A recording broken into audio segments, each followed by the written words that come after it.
My Rangers are double checked. Seems like we're good to go. All right. Well, I'm gonna go ahead and get the episode started. We have a another two-parter on our hands. Very milestone episode for the Rangers. But I'm joined again by Eggo's Mighty Morphin Power Rangers. As I said, episode 11, The Moon in the Sky. Quick recap of our prior episode at the beginning of the year. The Rangers went on a investigation about some missing individuals around Angel Grove and ended up getting entangled in a sort of investigation, as it were, where there were students, scientists, random civilians all around Angel Grove getting turned into cardboard, being completely dehydrated by a particular mime and clown monster known as Pineoctopus, or Pineapples the Clown, who was a giant tentacle pineapple beast, so we'll say. But the Rangers were able to track down clues, gathering information from the Angel Grove Police Department, tracing some leads to a very prolific tech company, Emergent Tech, as well as checking in on some scientists working on some very classified experiments.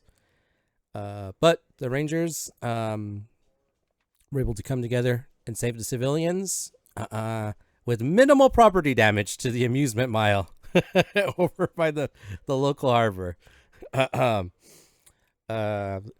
of that shop, I hope he was insured.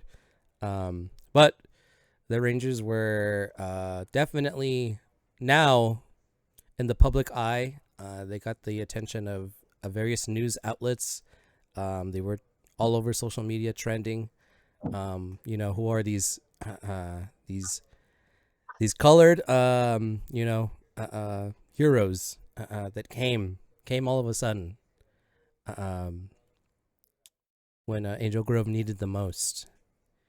The Rangers, after revealing themselves to the public, came back to the command center and discussed the huge task at hand, which is a rescue mission for their fallen. Well, they're not their fallen, but they're It's not dead yet. I swear to God. yeah, very much alive. Captured comrade. Sky Walker, the OG Yellow Ranger, that was taken hostage when the Rangers were gathering their power weapons at the Temple of the Morphing Masters. They were able to come to an agreement to form a plan, to be prepared, to take the time necessary to make sure that what happens next, everyone's on board to do. Zordon left them to continue on with their daily lives, of course, waiting for the opportune moment to go on a mission. And the Rangers have come to their holiday break, so this would be the normal week off that every student gets before Thanksgiving, giving the Rangers their best chance to get together and finally enact their moon mission rescue. So we begin by introducing our Rangers who are here today. We have we have a couple actually that are absent. Maybe one might be on the way. Fingers crossed. We never know. But I will be filling in for sure for our Green Ranger Lilith. She couldn't be here. Just a little busy with things on her, IRL, but hopefully she'll join another episode. Same thing for our Pink Ranger, Kimberly. Our player is, just hard to get the free time necessary to play with us, but they're still here. I'm CPUing their characters for now. Hopefully we'll have them back next episode. So I will be taking over Ranger duties for Green and Pink. So Mean Girls. They are strong. That's all I'll say. But I'm gonna go ahead and throw it to our leader of the Power Rangers, Wall Parker. If you want to just say hello, introduce yourself. Hello. We're ready to rescue people, and no one's gonna die. Hell yeah! Whoop whoop. And next in our lineup, we're gonna go ahead and um, throw it to our newbie, our second Yellow Ranger, Mr. Wick, Juan Wick to be exact. Hello, everyone. We're off to the moon. To the moon. Hopefully. This sounds, no, it sounds exciting. So excited. Making me go. To the moon. To the moon, Suicide as it's mission. been said. But keeping our introductions going because we got a schedule to keep to. We're gonna next throw it to everyone's lovable ranger, the purest of them all. He's got the touch. He's got the power. You know him as Maximus Brain's Power, our Blue Ranger. Hi everyone, we're here to save people, and no one's gonna die, and we're also off to the moon. You heard it. That's bing, bing, bing. There we go. No one's gonna die. That's a theme for tonight for sure. An original quote by me. Yep.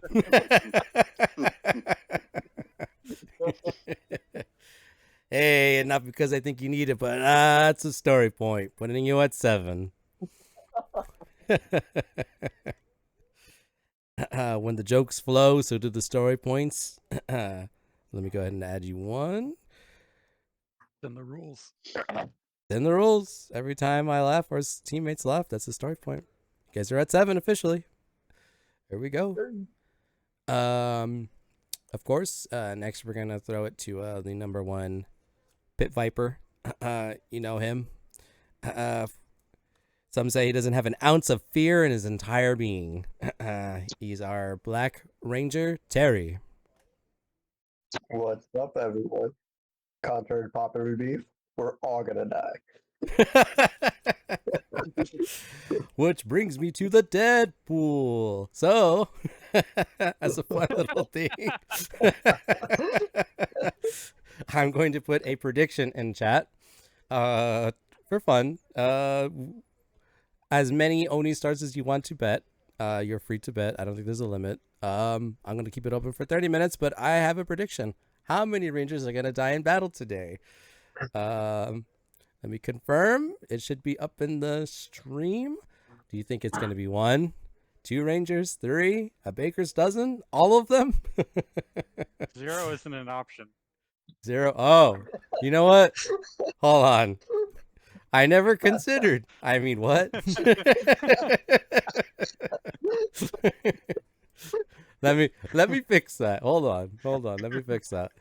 That was Two a little Rangers mean of me. Very confidently announced no one's going to die. Hold on. You don't even you put up a poll without the correct answer. Hold on. That was Definition of rigged. yes, definitely. Did not mean to do that. I'm not counting on killing anyone today. You see that that's not optional, just the amount of it is. Yes. There is a secret 7th option. Where Yes. 7 Rangers can technically die. Yeah. Oh, God. No.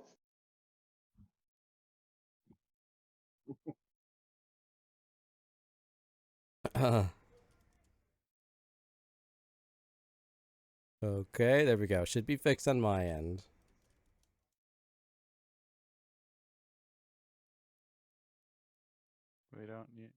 We don't want to lose any other Yellow Ranger. Please help me. Yes. We don't need to lose any other Yellow Rangers. We'll There we skip a go. line. A much less biased prediction in the chat in the stream. How many Rangers? There is now a 0. There's a chance all of them live.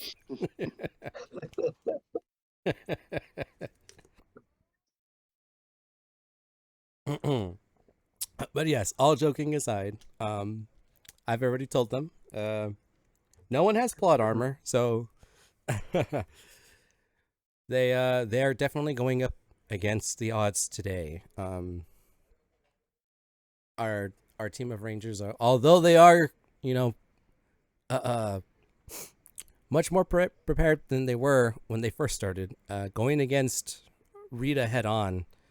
It's not an easy task, especially if they were to be at her level, which they aren't, and they are fully aware of that. But as the Rangers say, no one dies today, and their mission is to rescue someone. So, with that said,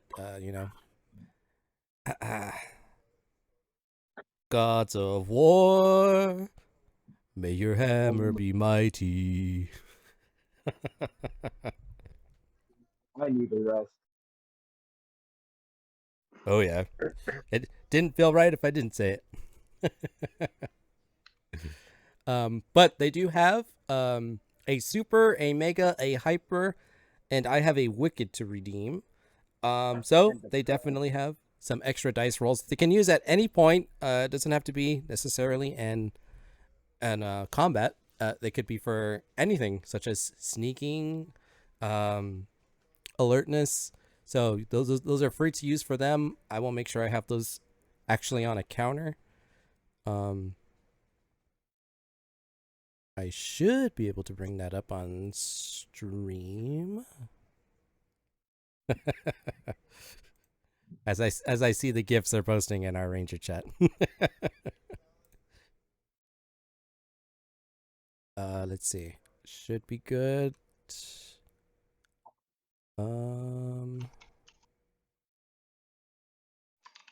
Let's see. Let me try this one more time. Oh, I see the problem. Okay. There we go. Now it should be up on stream, so I'm going to go ahead and update these in real time just to keep everyone aware. Our Rangers do have certain abilities, upshifts that they can take, depending on the redemptions that are redeemed in the stream, either through my Oni stars down in the chat as channel redemptions, or through any gift subs, bit cheers, donations. When we take a break, I'll have our chat redemption menu up so everyone can take a look. Again, if you want to affect our story, or even better, if you want to add a teenager with attitude or help me create a monster of the week for the Rangers to fight on any given episode, you have those options. But again, I'll talk about that when we get to our first break more.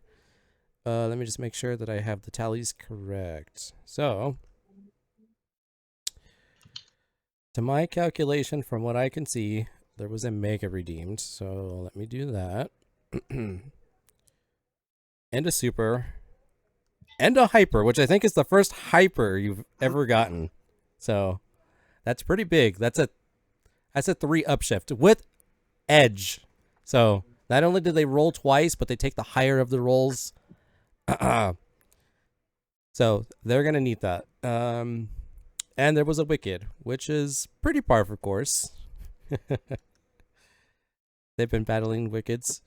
I think we've never gotten a Vial or an Emperor of Evil, but depends how you guys feel. As I always say, you guys' interaction can directly influence our story at any given point in time. So, feel free to throw some more power-ups to our Rangers, or summon something powerful to go toe-to-toe with them.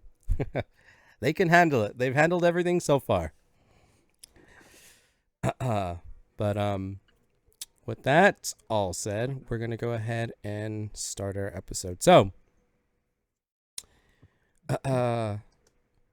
we start the day on a lighter note we have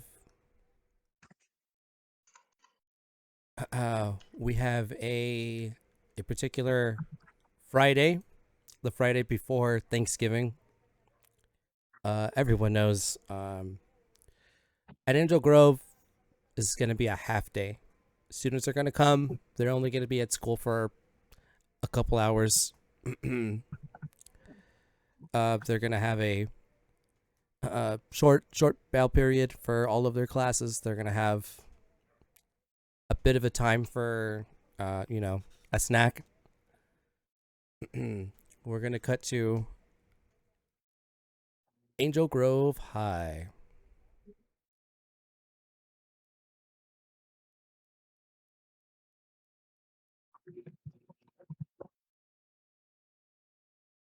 We have, after going through the day, getting through, we'll say, half of their periods, about another hour or two left in school before they're let out. About 1:00 p.m. It's probably 11:30ish. There's a snack bell that rings. Everyone's allowed to, go about the quad, the area, get some snacks, just stretch for a little bit. That way, never, students aren't just sitting. We start with the Rangers. Does anyone want to try to search anybody out?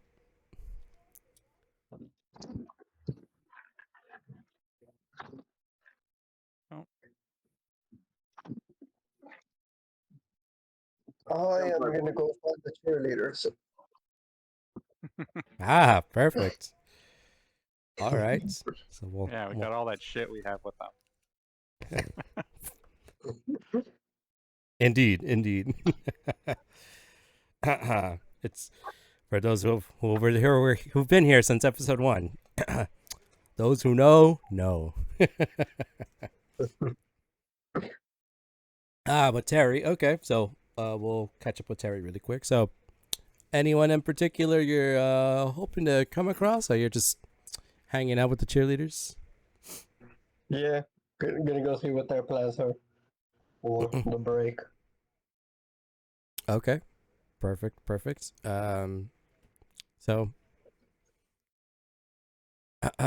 while Terry is talking to the cheerleaders, just figuring out what they're gonna do with their week off, anyone else doing anything of particular note?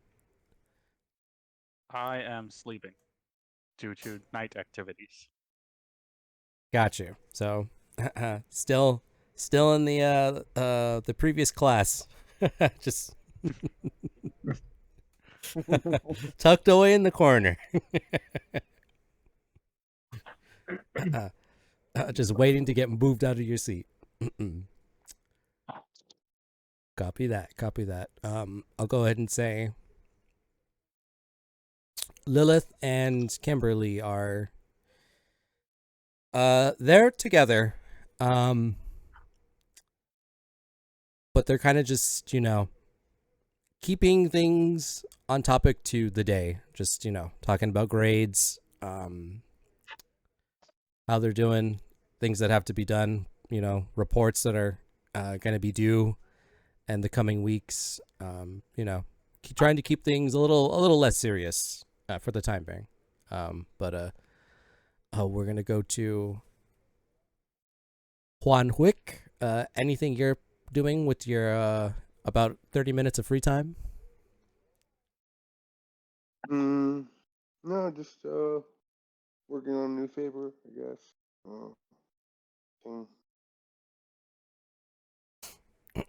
Okay. Keeping the student paper running. Of course, you are instrumental in it. It relies on you for up-to-date facts on the local area. Find out if those students are still parking like jackasses, racing away, doing donuts, burning rubber, that kind of a thing. And then we'll finish things off with our faculty member, Maximus. Anything you'd be doing with your your 30-minute break, either in your classroom or somewhere else? I'm getting Mexican food. I'm hungry. Not one to skip a meal. Can't save anyone on an empty stomach. Yeah, I'm thinking about getting some place matcha. Very nice, very nice. Well, as everyone's kind of more or less doing their thing that they just described, as quickly as the bell rang for that 30-minute, stretch of freedom, it rings again. Everyone has, the last half of their classes to just, speed run through. We get to that last period, the loudspeakers, the intercom kind of starts booming. You hear like a mic tap. And it's an announcement from Miss Perez, the principal of Angel Grove High School. And she's like, well, students, we've made it again. We're almost done with this this part of the semester. I just want to take the time to wish everyone a happy Thanksgiving if you celebrate, to be with your loved ones, your friends, to enjoy a week off, and to come back energized for the last bit of school we have before Christmas vacation. So remember, now's not the time to be slacking. Keep yourselves focused, dedicated, and we'll be about halfway done for our seniors who are going to be hopefully graduating come next year. So again, everyone take care, enjoy your vacation, and I look forward to seeing you Monday after Thanksgiving. Take care, students. We see the kind of like the hands of the clock, just like tick, tick, tick, tick, tick, lining up until the bell is about to ring. Everyone's kind of just watching the clock. Some kids are just fooling around in the back. Others are still sleeping. It gets closer. It gets closer. Finally, 1 o'clock. Dismissal bells ring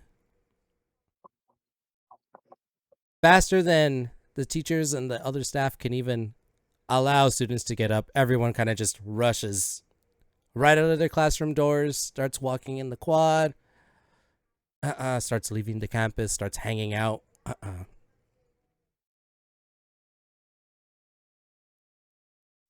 We cut to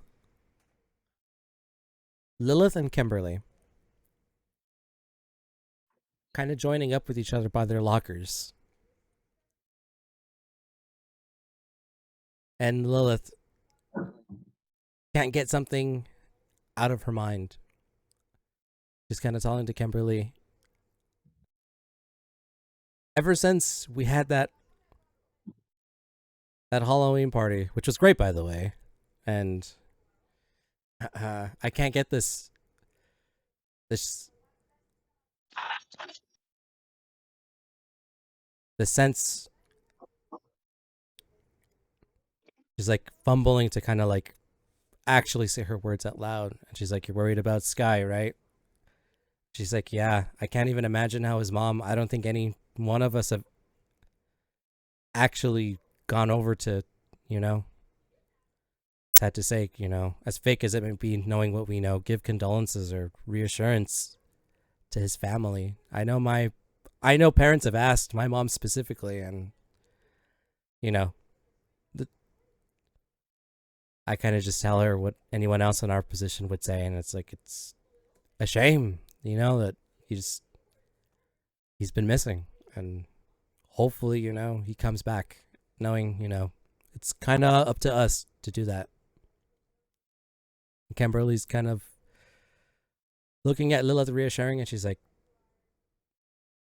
I know what you mean, but we got to be strong. We've been training for this. Zordon believes in us. We got to believe in ourselves. We can do this. Now's not the time to start getting cold feet. We're gonna get him. He's coming back. We don't leave anyone behind. Nella kind of just nods. She's like, yeah. Thanks, Kim. I needed that. And they kind of just change the topic and start talking about, other things. We're going to cut to Terry. Terry, having gotten out of the classroom, any plans? No, I'm headed straight for my motorcycle. Taking off.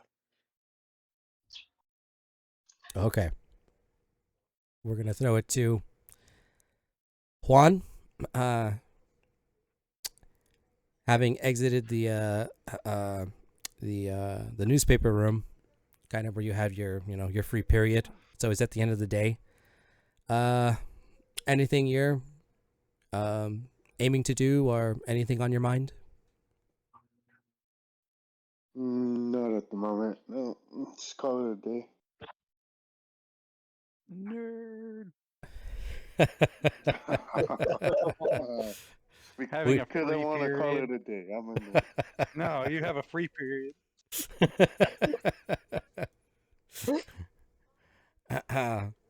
Miss Perez kind of just walks by and she's like, "No bullying, students. Mr. Juan is an established writer. Remember, I wish half of you had a mind like him. You'd be in much better positions, especially with your grades." Not knowing if her words are kind of egging on more comments or not.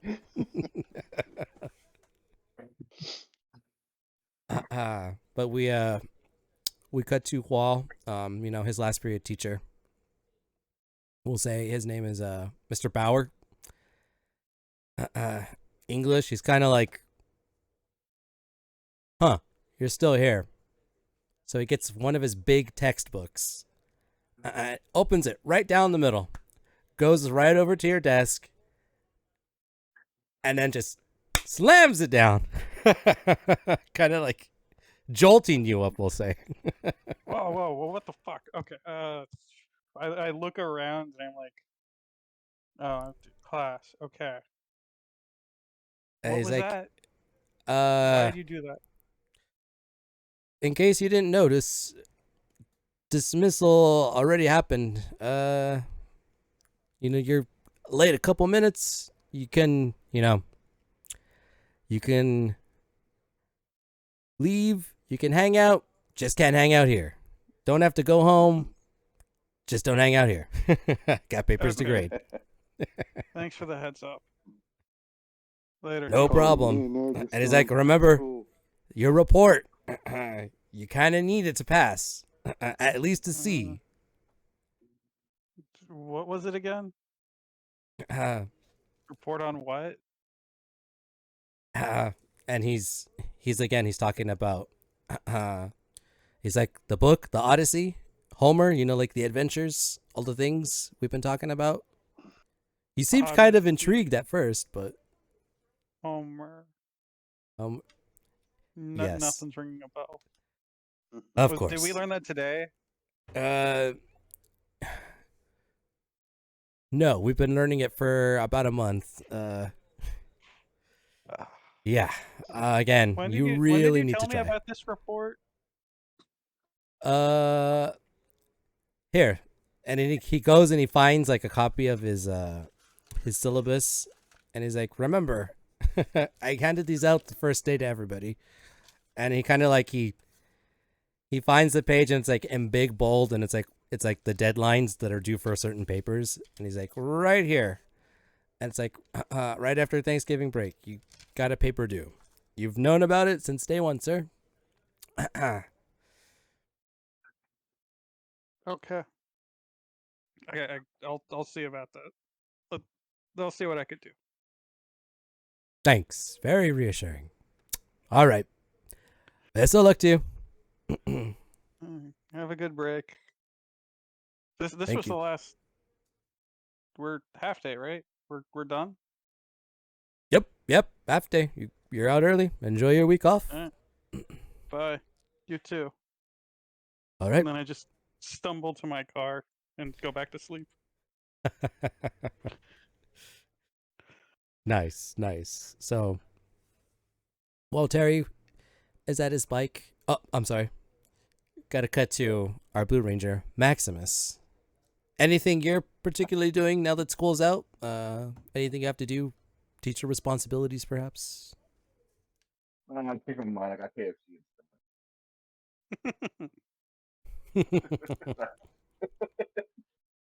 In the Ranger group chat, something popped up of, does anyone know anything about the Odyssey? I apparently need to write a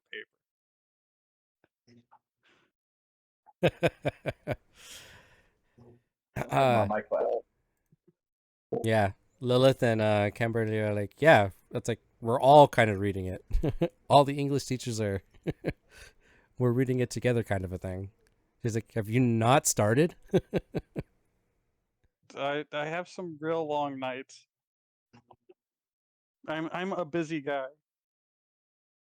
So for those of us that No, don't do papers, there's a kid in school you can like pay to write a paper for you. mm, I'm think I'm a little light on funds. I'll send me his number. I'll see if I can what his prices are. Sure thing. Indeed. And then Kimberly's like, well, whatever option you have, you got a week. Kind of puts like grimacing emoji face. With that said, with Wall continuing to rest in his car, Terry on his bike, Maximus, just taking care of his teacher responsibilities, and Juan, kind of calling it a day, heading out home. Kimberly and Lilith are again meeting up, and Lilith is just, she's pausing. She's like, I think we should go pay a visit to Sky's parents. Someone's got to be home. At least, check on them. I don't think anyone's done anything. We've all been just pretty quiet. Kimberly she's like, yeah, I guess it wouldn't hurt. And so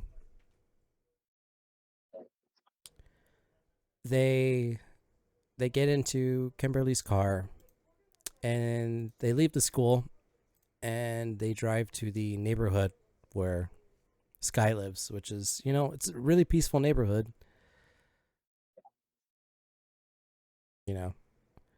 Spacious, very, very luxurious homes.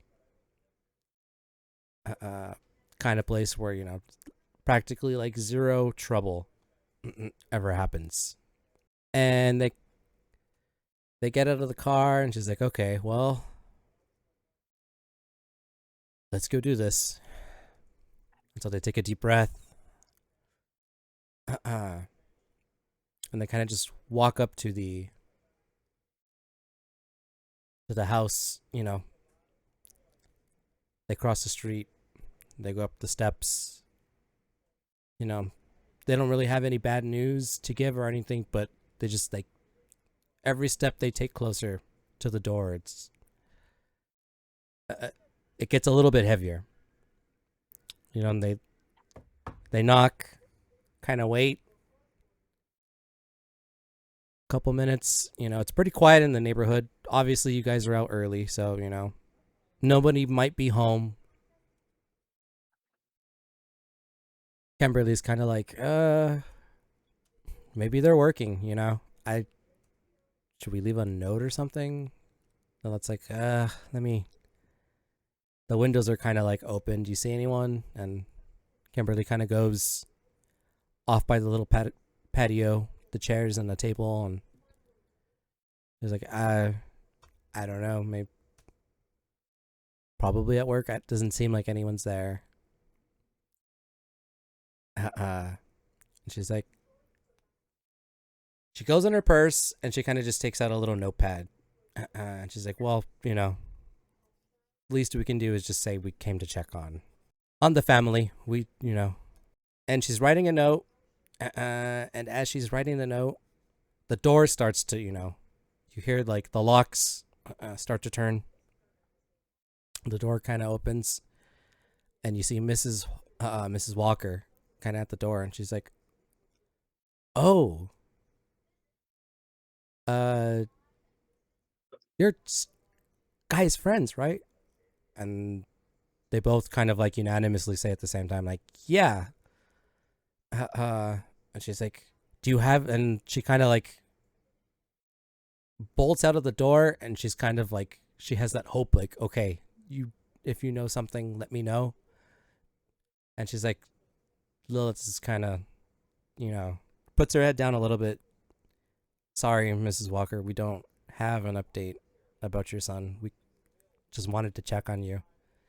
It sucks what happened with Sky. And we really should have been here sooner, but we've just been busy with school. Not that that's an excuse or anything." And, Mrs. Walker kind of like the excitement she had on her face kind of just sours a little bit. And she's like, she doesn't have, she wants to say something, but words don't come out of her mouth. And she kind of just takes a moment to breathe. And she's like, "I appreciate this, girls. Thank you. There've been lots of people to come, And she's kind of getting choked up. And she's like, to just, give condolences and kind of just try to be here for me and the family ever since Sky disappeared. And I really appreciate it. I just, as a parent, you never lose hope. I'm always waiting for someone to know something, for him to come home. I can't tell you how hard it's been. And again, Lilith and Kimberly are just like really letting the heaviness of Mrs. Walker's words kind of just, impact them. And they're like, Kimberly says, Sky's a really strong guy, He's Pit Viper. If anyone could take care of themselves, I guarantee you he can. I don't know where he is and what's happening, but if there's any way for him to get home, I promise you he's doing everything in his power to do that. And anything we can do to bring him home, we're going to try to do. We would gladly do. Roll deception. Roll deception. They don't know where. They They don't know where he definitely is. know where he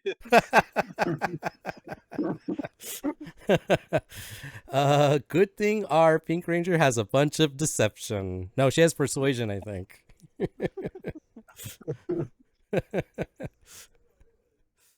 But, she can. Miss Walker kind of just, she knows. If the girls knew anything, they definitely would have said something. They're just, you girls are good friends. I really appreciate this, and there's not really anything you can do.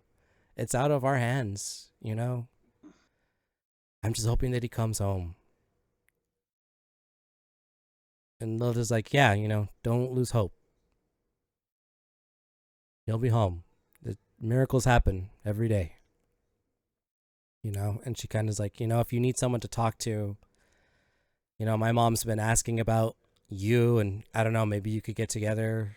It's like, I don't know if you'd be interested in that. And she's like, oh, thank you. Sure. I've kind of just been here the entire time. I haven't left the house. Sky was he's an only child. So I want to be here. If, he should show up, should something happen. I just, I don't want to leave anything to chance. And she's like, Yeah, of course. You know, you're really strong. Keep that's You're gonna need that. You know, the strength you have is the same strength your son has, and like we said,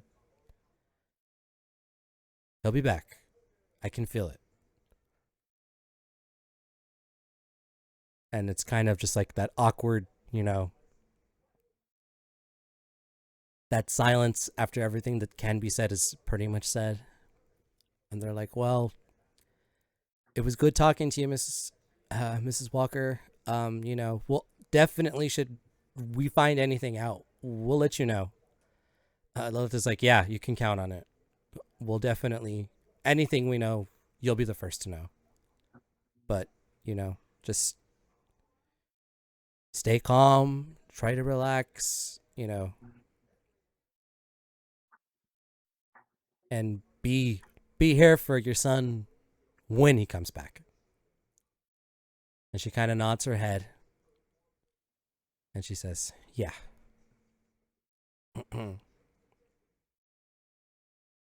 And she's like, "Oh, hold on." And she kind of goes back inside the house.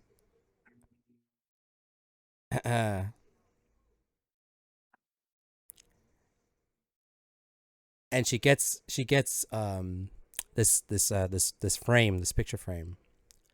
And in the picture frame, it's actually of like everyone on the first day of well, not the first day of high school, but like the orientation when everyone went to the trip. And she's like, "Here's Sky with all of you, and that teacher, I forget his name, but he's a good guy.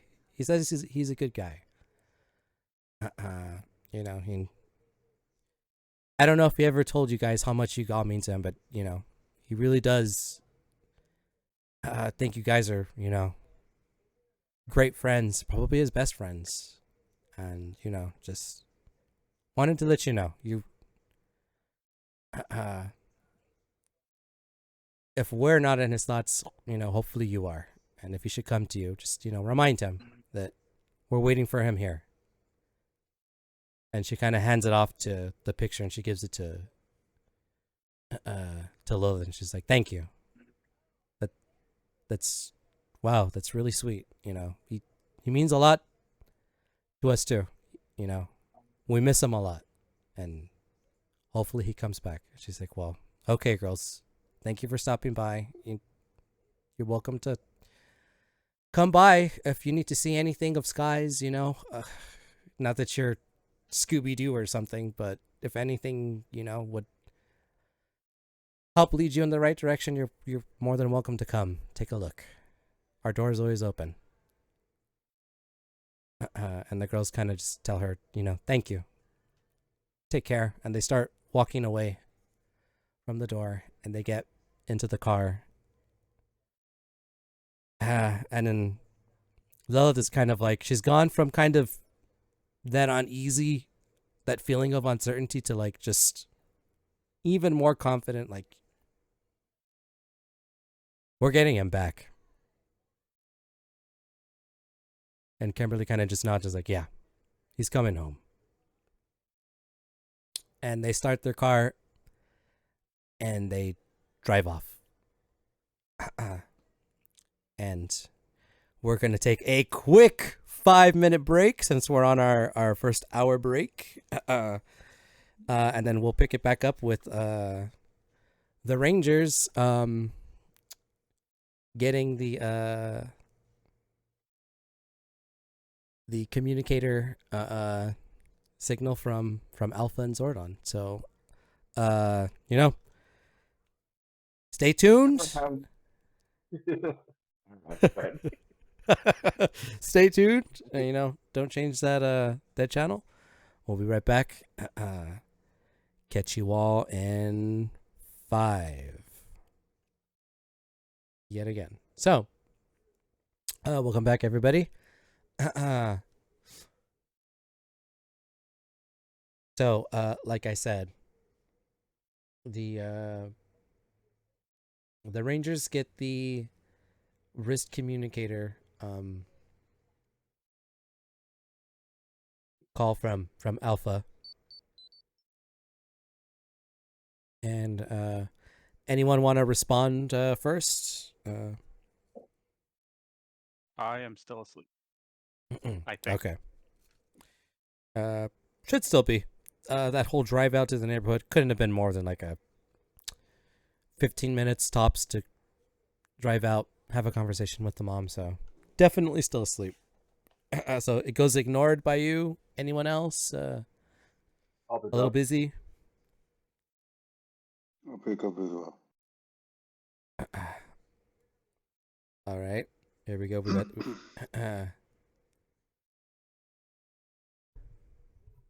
So we have Alpha coming in. Juan, is that you? I'm here, Alpha. What's going on? Right, just checking on the Rangers, as our designated mission is fast approaching.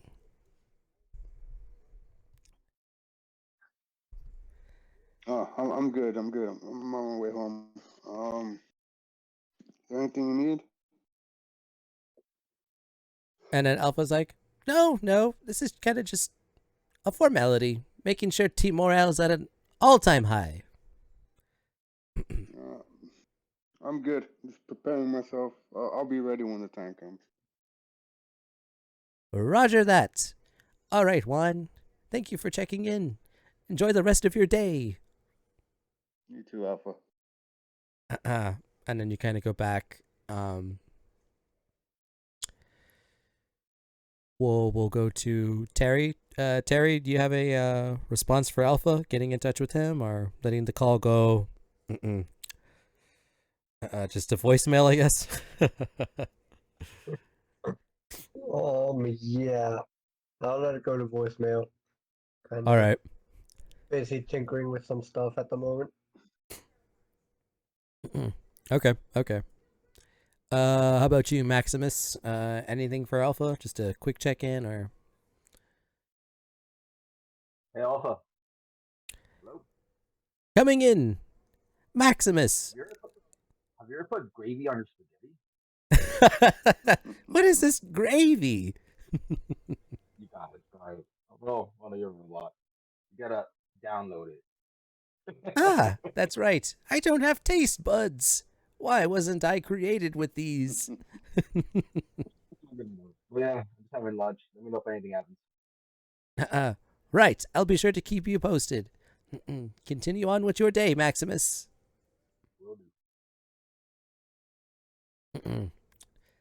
And then, of course, the girls are still driving together. It's kind of an awkward drive. Just slightly. No words are really being said. You got the stereo blasting. You hear the piano. Do do do do do do do. Do do do do do do do do do. Do do do do do do do. And before a certain chorus can kick in, the risk communicators go off. And Lilith kind of turns the radio down, and she's like, "Yeah, Alpha, I'm here with Kimberly. We're just kind of driving through Angel Grove. Anything urgent happen?" No. Just checking on the team. Again. Making sure everyone is doing well. Apparently, Wall and Terry are non-responsive, but Maximus is enjoying a lunch, and Juan is going about his day. You wouldn't happen to know what's going on with either of Juan or Terry, would you? And they kind of look at each other like, no, they're probably just busy, Alpha. I mean, we kind of got out early, so we have extra time we wouldn't normally have, to do something. We're all kind of just getting mentally prepared. So I wouldn't think anything of it too much, but, we're actually going to go get something to eat too. So if anything happens or you need us, don't be afraid to call. Right, of course, lunch. Yet again, a reminder that I need taste buds. Ay. And what is this gravy? And they're like, gravy? Yes, Maximus. He asked me about it. Some TLC gravy? What? Ay. I'll have to have him explain it to you. Anyway, continue on with your day, girls. And should I come across anything, I'll be sure to let you know. All right, Alpha. Take care. And, they both kind of say bye.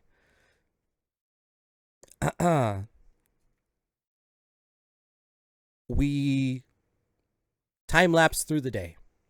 It was about 1.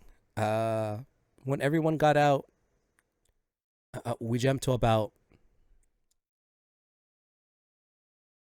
5:30. It's at that point in the year where it's starting to get dark a little bit earlier, so it's not quite there yet, but we have Kimberly. She's in her room and she's kind of packing a duffel bag. And she's going she's got a sleeping bag. She's bringing some accessories, a speaker. Her dad kind of just,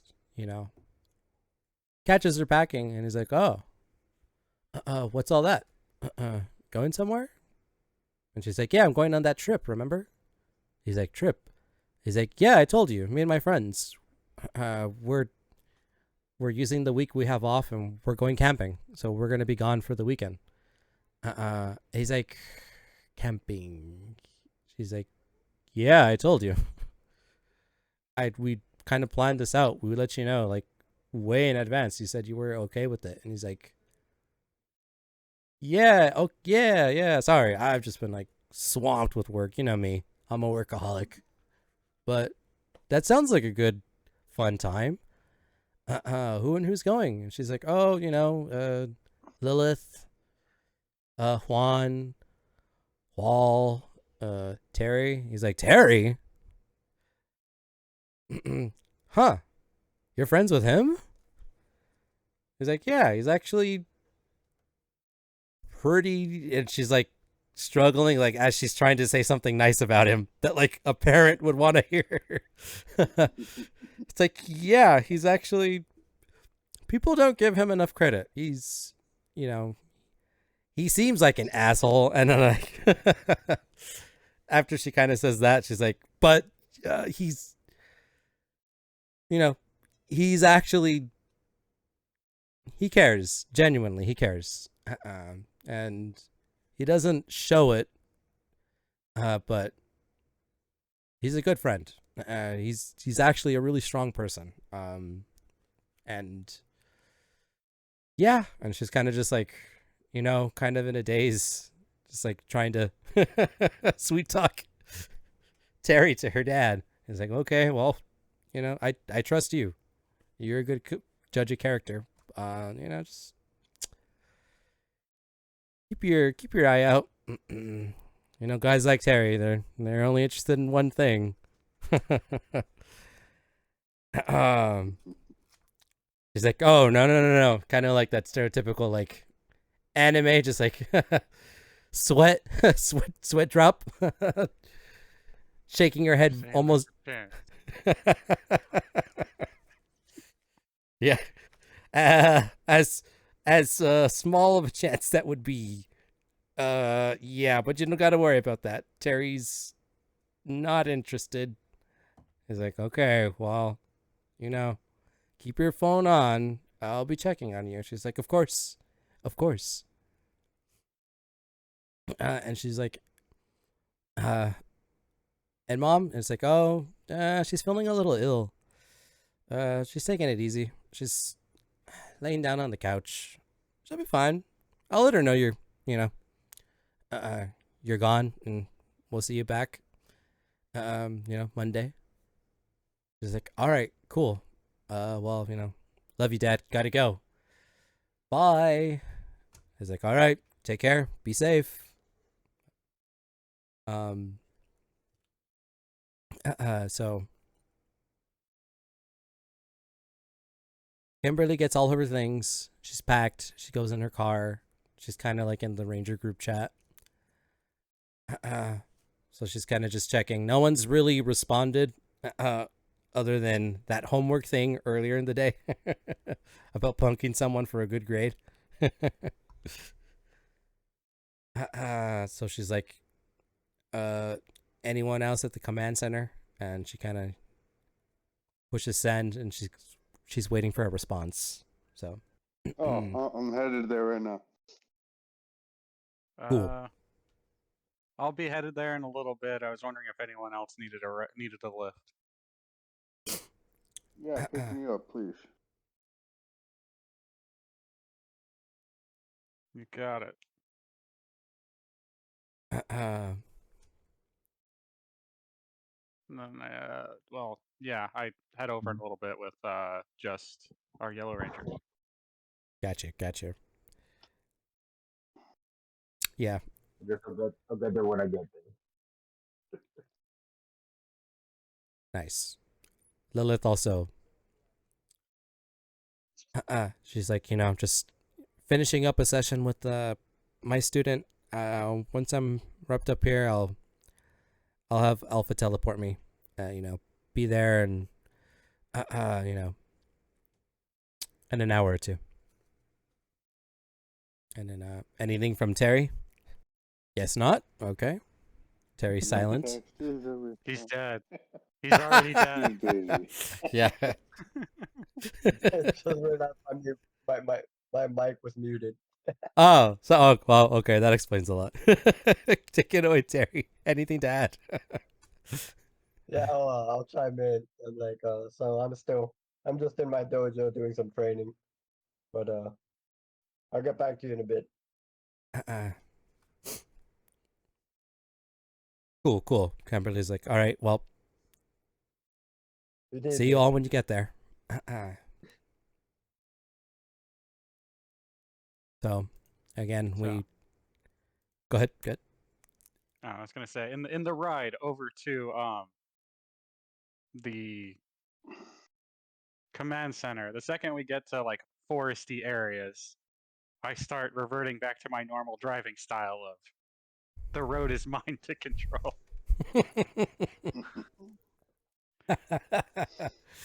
Perfect. We have Juan just trying to find something on like the frame of the car to like hold on to. Well, Yeah, he's a brave one for taking that ride. exactly. Safest driver on the road. Safest. I say best, not safest. Indeed. But yes, as Wall and Juan are in his car, just I love these roads. These winding roads are the best, especially going 60. Yeah, he's like, wow, slow down. You need to live a little. This yeah. is. Can't you just feel the adrenaline pumping? You see him going like that one winding road that's like part way down like the side of a mountain, and he's like just hugging like the non-existent railing that should really be there.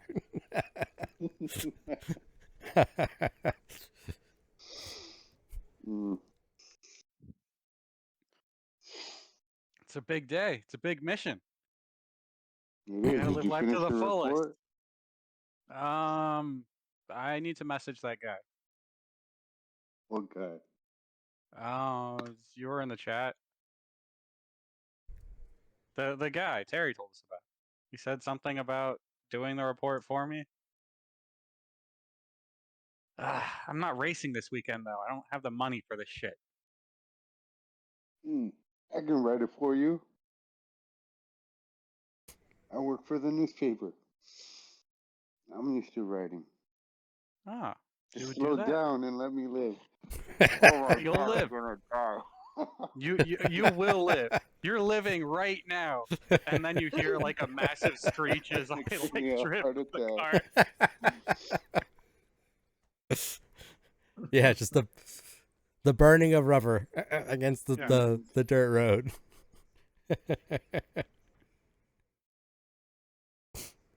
Come on, you put your life on the line. It's a Power Ranger. You're a Power Ranger. Fearless. Oh, is You need this to what be it's gonna fearless be with like this going next to the mission. moon? I guess Exactly. I should be used to it.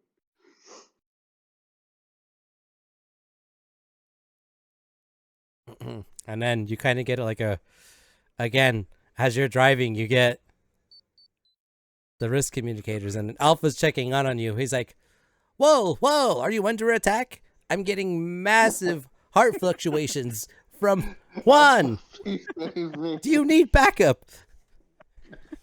No, we're good. I'm almost to the command center. He just doesn't understand my unique driving style.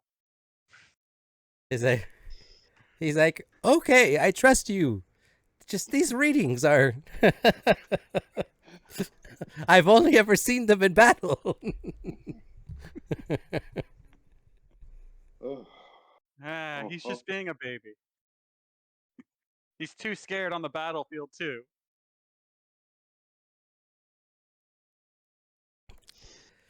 All right, well, I hope you get here safe and sound and in one piece. Some of the other Rangers have already started to gather. We await your arrival. Safest all right, driver we'll on the see you road. there. Maybe. I'll be there in like 5 minutes. All right. 5 minutes, you guys. He'll be here. He will be there, not they. Hee Good Turns catch. out the Yellow Good Ranger catch. just dies of a heart attack.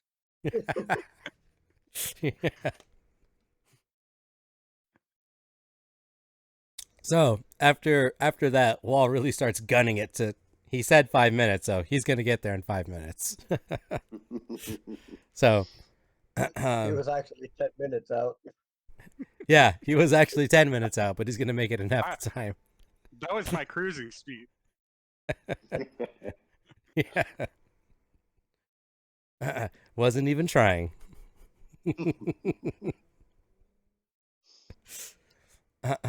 But while they're driving, the other Rangers are in the command center, and they're kind of just Alpha has it on like a monitor where people can like see all of like the heart rate fluctuations from Juan, and they're like, and there's like a one of those like speed running counters where it's like the seconds are closing in. They're like, I don't know if he's gonna live. We kind of really need him. And it's like, he has 1 minute left. He can do it. Just trying not to throw up. Yeah, there's like one of those little like hills, and then like you see Wall like just really start to rev his engine, and then the car like just shoots off, and it like catches some like major air. and then I know and a then shortcut. yeah.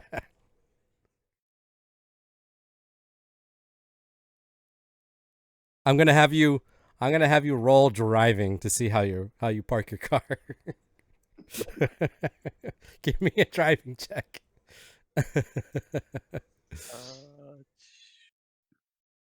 Did I do a survivability check? Survival. Depends if he lands in a tree or not. Down. Juan, give me an alertness check. This is to see whether you keep your eyes open or closed for what happens next.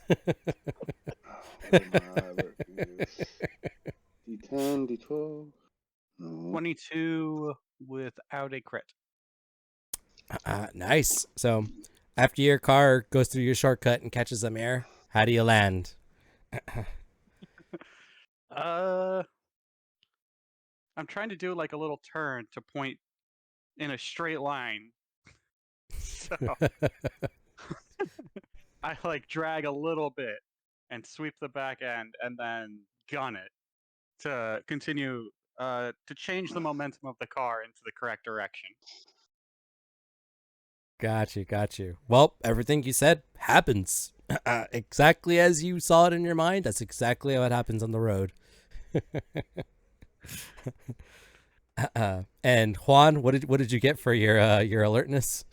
Roll a d6. Yes. D20 and a D6, correct. Okay.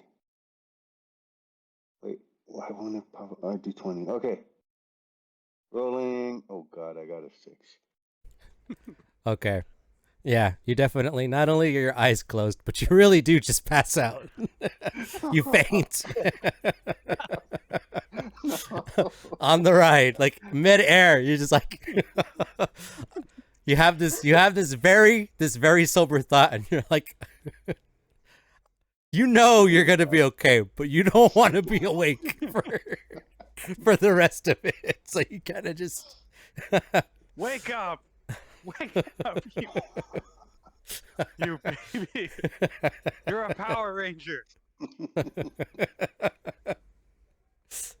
So You need to be fearless.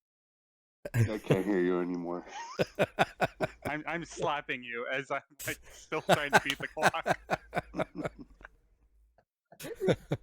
yeah, as he's slapping you, everyone's kind of like coming out of the main entrance of the command center, like the side paneling, the wall. It recedes and like splits apart, and the rest of the team just starts coming out and like to see you land and park, and then like start slapping. I'm telling them, like, you need to be fearless. Yeah. Why doesn't everyone else get in the car with him? See how they handle it. I believe Terry has been in the car once. He has been, and then the girls are like, us in there? No way. That's a Ranger don't. But you kind of like, you ended up getting roused as he's yelling at you to wake up and to be fearless, and you're kind of just like, you see the team kind of just like standing on the side of the car, and then Wall just like shaking you. You're free to react as you will. We got the biggest mission of our lives right now, and you're over here passing out because of a tiny little drive. A small little air. Just because we got a little bit of air, you're passing out. Like some, and you want to call yourself a Power Ranger. Yeah. I just walk away and see him. Got you. Yeah, immediately just open the passenger door and fall down to your knees, and like, if you could hug the ground, you would. Everyone's like, yeah, we could have warned you, man. It's just a Thursday for me. But yeah, Alpha's kind of like, he doesn't quite come out of like the entrance of the command center, but he's like, he's at the opening, and he's like, oh, good. Everyone's safe and sound. I guess there wasn't any danger after all. Alpha, But I'm gonna need a minute, please. God. Of course. Take all the time you need. Damn. I catch my breath. I'm good. I'll be good. Perfect. Everyone's kind of like, the entire team is like just chuckling at this point, just laughing. as you all begin to like, make your way inside the command center, down the hall, up the staircase, over to Zordon, who's waiting, kind of talking to Alpha.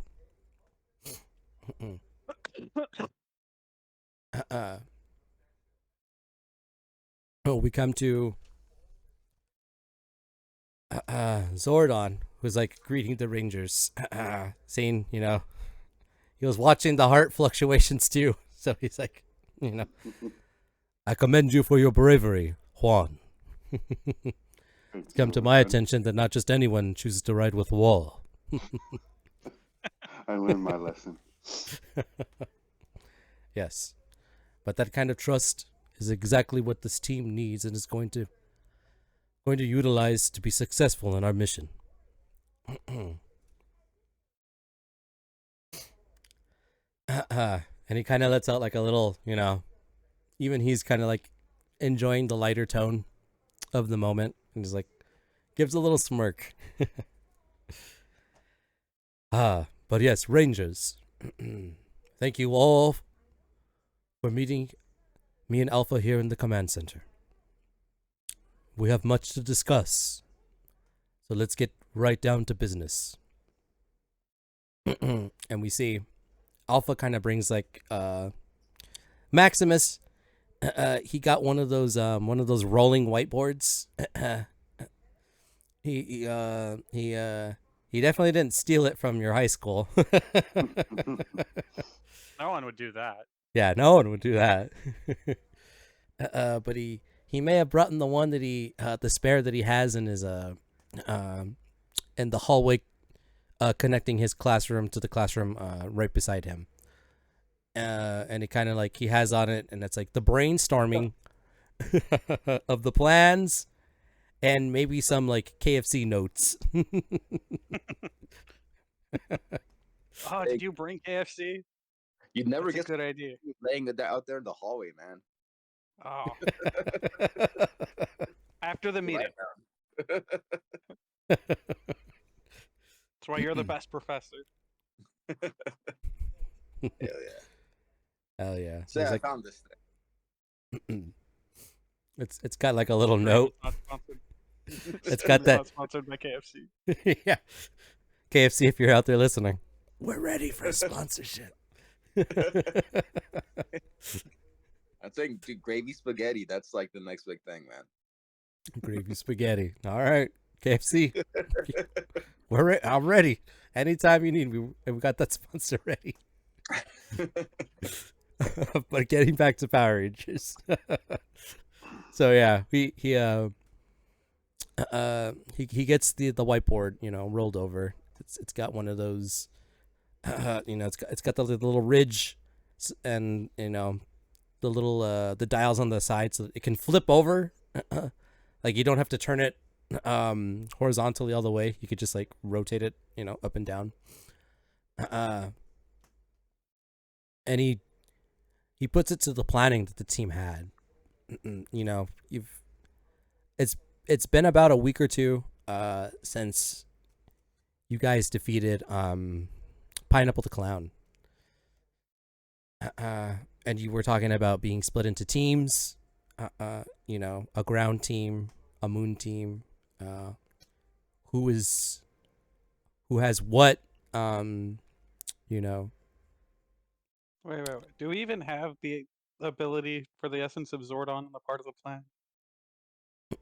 How are we looking with tricking Rita into Zordon not being a floating head anymore? And then Alpha's like, allow me to fill in that piece of the puzzle. And so he goes over to the control panel. And he pushes one of the buttons, and there ends up opening like a we'll say like a side compartment comes out of the ground and like rises up. It like cascades up, and from it they're like these almost like tubes. Think like vials, but they're not holding anything in a liquid state. You kind of see like this kinetic energy that's like in them. And it's like, all right, so with some careful calculations and and the mentorship of Zordon, we think we've been able to mimic his exact signature in the morphing grid. Or at least a close enough approximation to it.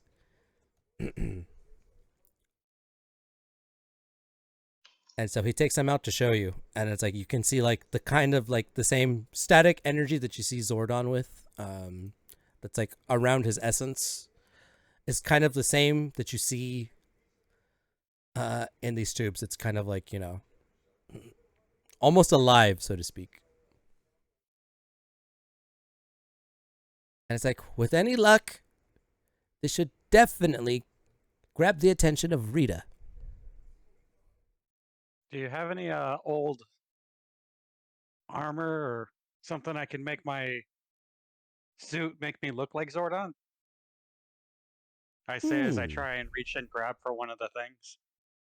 Got you. And then If like, we're gonna try and trick her, we might as well go all the way. And then as like you're kind of already taking the initiative, and you're grabbing for one of them. Alpha's like, whoa, hold on, I forgot to say, it's not an easy process to create these, and this is all we could make in the short time that we had. And so he kind of shows you there's you have basically you got 3 samples, so to speak. And it's like, we have to be very careful about when we use these. This is all we're going to have, and we might not have this element of surprise again. So we need to make sure they're handled with extreme caution. Oh. Yeah, and then Lilith's like, what do you mean? Like, if we drop one, it's not like it's going to explode or something, right? And then Alpha's like, an explosion would be the best case outcome. Oh, so we can throw these at Rita when we trap her. And then he's like, no, ay.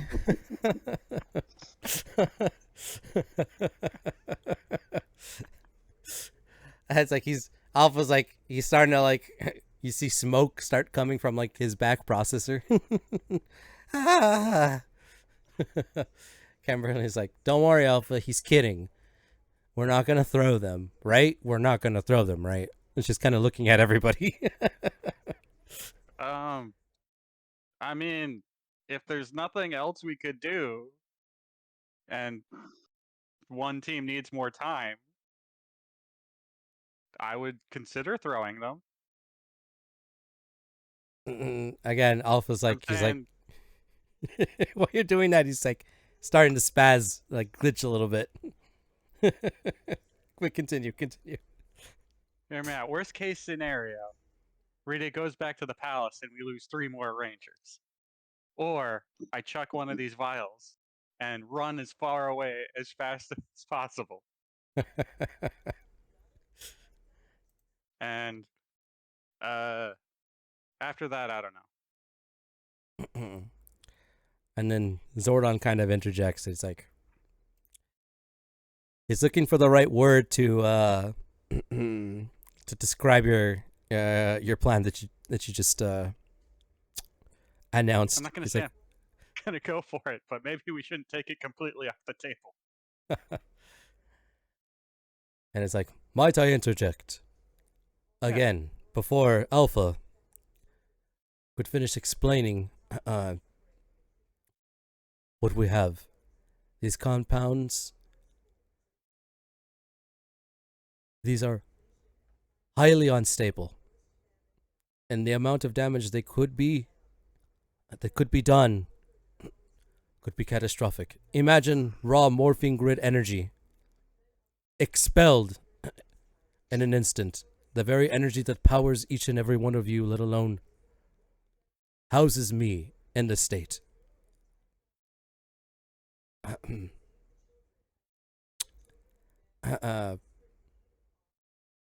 So they're like, Lilith is like, how big? Are we talking like nuclear big? And Zordon, he says, well, although the radius wouldn't be grand, the destruction to that area would be unlike anything you've ever encountered in your lives. And I wouldn't want to do any harm to your world. Nothing more than is absolutely necessary. Let alone to your moon.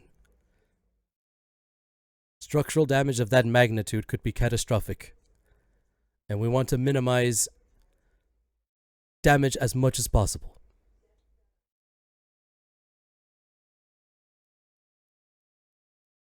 So we can use giant robots, but not nukes. That is correct. Okay. So then Alpha's kind of like, after the spasm kind of ends, and is like, he kind of reboots. And he's like, ay. Ah, my failsafe programming kicked in. Oh, I could have sworn I heard Wall saying he wanted to throw them.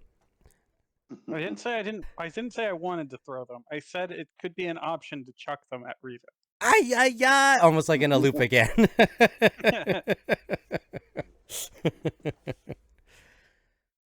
And then before he can like go down the rabbit hole, Zordon's like, easy, Alpha. I explained to them what they're going to be wielding and the extreme caution they must take. Hi. All right. That's good, Zordon. I'm just gonna rest for a little bit. My circuits. So out of curiosity, if I hook this up to the NOS container in my car, No. will that make my car go faster? It'll take us to the moon. And again, Zordon is like, well, with the parts, this condensed form of morphing grid energy,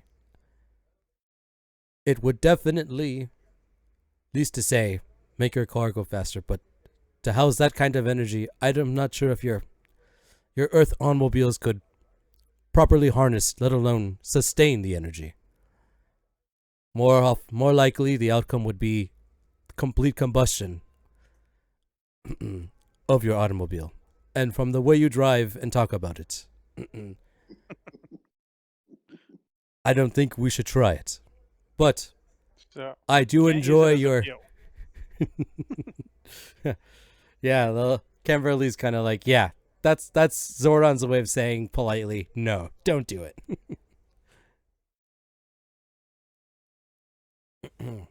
But Zordon's just, he's kind of looking around at the team and is like, this is good. I'm glad we're here. Again, any and all questions should be asked. Now is the time. We're in our final stages of preparing ourselves. And then go ahead. Your old armor to make me look like you. That question wasn't answered. We kind of drifted off into the dangers of those things, of your essence. Yes. My Alterian armor. Alpha, that should still be around here, shouldn't it be? And Alpha kind of like, yes, of course. Our command center is actually equipped with several variations of Alterian armor. It is like, fun fact, Rangers. There are also other Alterian equipments, should you need it, should be available here as well.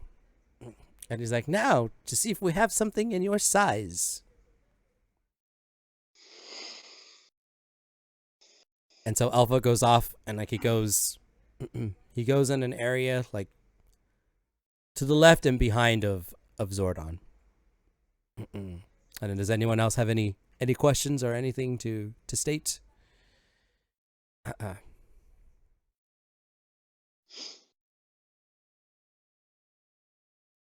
So While Alpha's doing that, is everyone okay with the current plan? Half down here, half up there. So who's gonna be going? What are the teams? Well, the moon is a stealth mission. Who's good at sneaking around? Should we wait for Terry to get here then? Green and black still aren't there. Oh, And then, as you are mentioning, Terry, speak of the devil.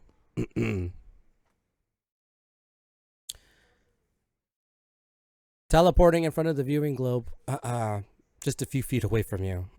You see the green spectrum and the black spectrum energy. Kind of just, bring them to the command center.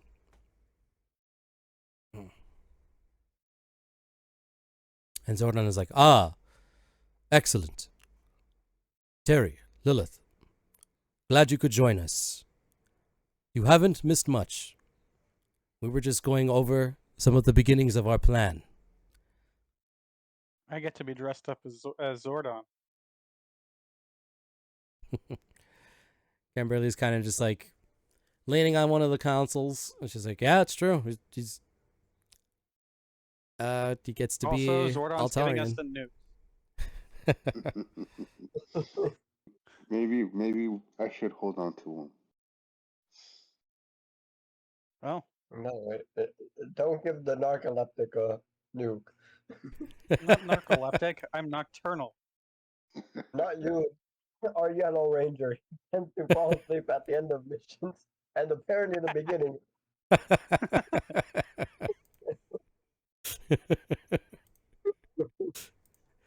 Again, Zordon kind of just smirks. I'm not gonna use these as bombs. Kimberly's like, correct. None of us are using these as bombs. Zordon was very clear about not using them as bombs. I'm not sure that got through to you. So how do we use these?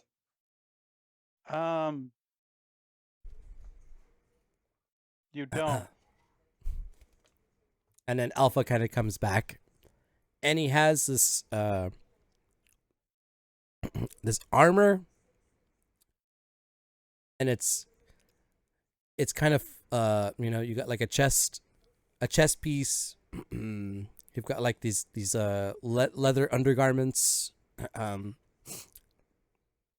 You got the shin guards. You have boots.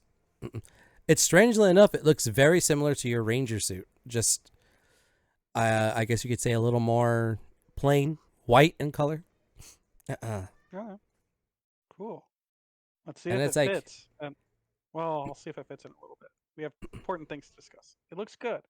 That's what you wore, Zordon? Why don't... And Zordon's like, that is correct. You'll never find a stronger, sturdier, more protective armor than the armor that the Alturians used to make. Why don't we give some of that to our Yellow Ranger?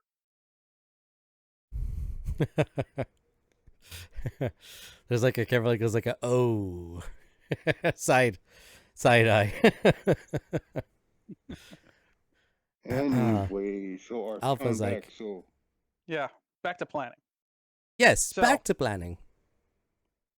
Gone over it a little bit. Is everyone okay with the current plan of some staying on Earth, some going to the moon? how are we gonna split the teams up? Because we're gonna try to infiltrate the moon. So, moon team, who's good at sneaking around? Lilith kind of like immediately, she's like, I'm pretty light on my feet. I could do it. Okay. So that's one. Okay, Green Ranger. And suppose you guys are looking for a dungeon. We don't have a map of the area. Hmm. Does anyone else want to do ground or do moon?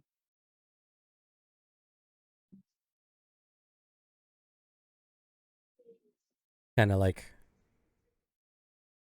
You'd hear crickets almost. I Kimberly mean, kind of, she stands up straight. She was leaning on like one of the consoles. She's like, sneaking, maybe not, but I am fast. You guys have seen me move about the field. it is a get in and out thing. Same with me. I'm not good at sneaking. I'm pretty quick. All right, I'm fine with that. Okay, The ground so team is with fighting normal people. Both sides are going to be real dangerous. so how are we gonna get to the moon then, Zordon? Alpha? Or Alpha? And he's like, right. Allow me to answer that. So he kind of gets, he gets these readings. It's like, we've been mapping the entire perimeter of your moon, and we believe we found a spot that we can get you in sneakily, undetected by Rita. It is a ways out, and you'll have to make some decent traveling by foot, but it's the best chance we have of getting you there undetected. And it is well within our parameters to teleport you back, should you make it back to this point. Okay, is that outside or inside the fortress, you said? How are we gonna get Sky out alive? That. Hi. That's the harder part. We could find something in the castle, I guess, but there's no guarantee. There's no way you can teleport us once we get Sky from inside the castle. We break down a Negative. barrier? Nothing? The Can you best give we can 'em- do is and from this can you bring designated some location. extra armor with you? We could take extra armor. This all sounds very half planned.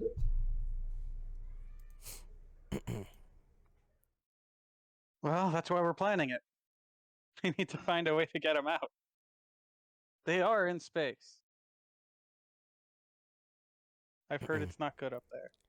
And then Alpha also, he's like, and one more interjection, if I may, about being in space. It's imperative that none of you demorph.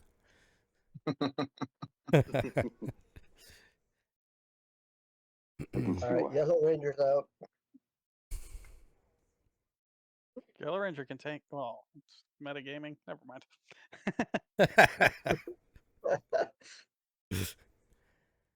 This is an infiltration mission. We're not trying to fight anyways.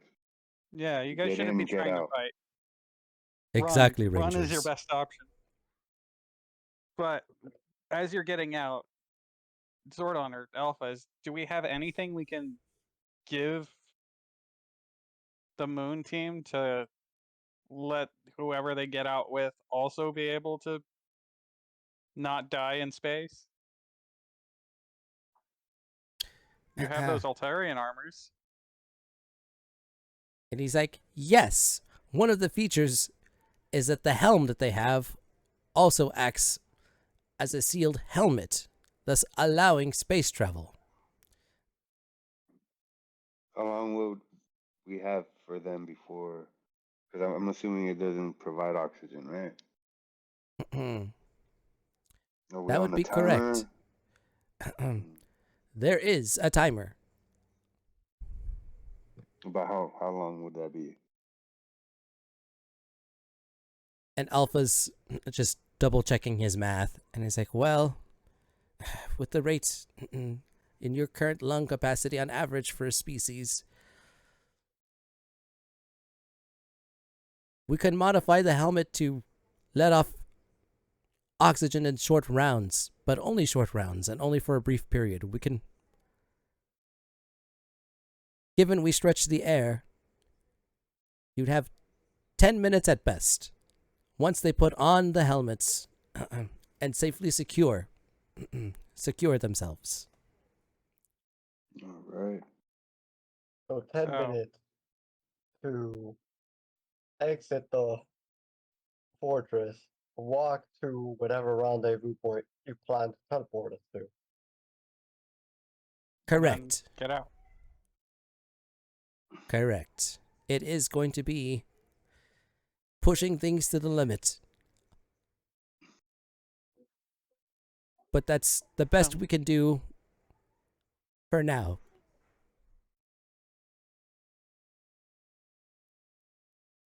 All right. Mm. We have something resembling a plan. We can't have. Can we get a vehicle teleported with us so that once we get out of the fortress, we don't have to run or walk back? Have someone like. Yes, Wouldn't a yes. vehicle make noise? That I'd sounds like potentially that alert would them? entirely destroy the stealth. Yeah. Oh no! Once it'll wait at the extraction. Once we get out of the fortress, I mean, we just call the car, pick Send. us up, and we get out of there. Oh yeah, you can send one of the faster people, like Kimberly, to race to the car. So I guess we Meet could the call slower people. comms. We could tell Maul to be That could like, work.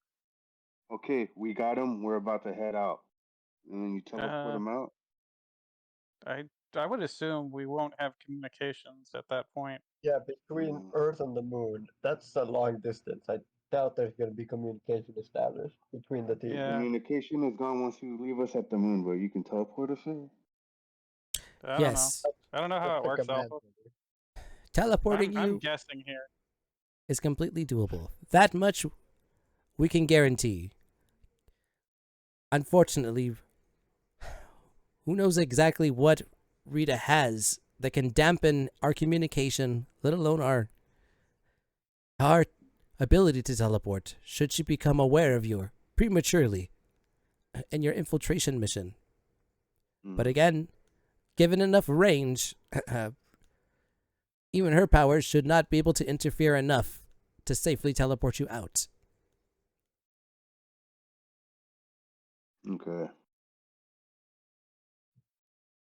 And he kind of draws like you know, a sphere. He labels it moon, and he's like, he puts where the palace is, and he's like, and here's the area where you are gonna drop into. And it's like, assuming you can get anywhere within this radius, there really shouldn't be anything to stop you from coming back, as long as you're there, though. Okay. So, assuming we don't have communications, once they go off, about how long will it take them to get to the palace on foot so that we could start our operation sometime around the time they reach the palace, maybe a little bit before that? Well, and again, just he's kind of basing it off again, watching the data from your battles, everything he's monitored. He's like, the gravity, the low gravity of the moon, given your ability to sprint as well as your ability to leap, the moon team is going to have rockets installed on your boots to help aid with quicker with the quicker means of crossing the distance we have between the landing point and the palace. So hopefully it should be enough to be well within that 10-minute stretch of time we have. Once we find Sky, equip him with an Alterian helmet, and extract him. Not to mention, if you already know you're on your way out, you should be able to do a full thrust and basically rocket yourself out of the palace. This is starting to sound better and better. Yeah, that's definitely. If anything, we can keep an eye out for any vehicles that they might have there and then use those too. All right. So, any other questions? Moon team's good. All right. Last call. If ever there are last Last chance to decide on where you're going. I'm on ground. The girls kind of look at each other and they're like, "We're good on the moon. We're ready for this."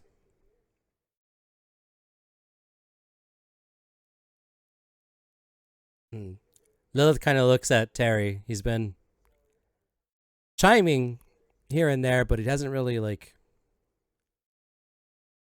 clearly declared where he's gonna be. It's just like while everyone's kind of talking and declaring where they're gonna be, she kind of just like not necessarily whispers, but she's like, "You good, Terry? You're not Yeah, okay." fine. Just if it's an in and out mission, keep in mind I don't run from fights.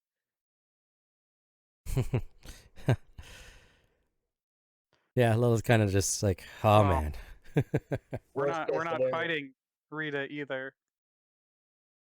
Worst case scenario,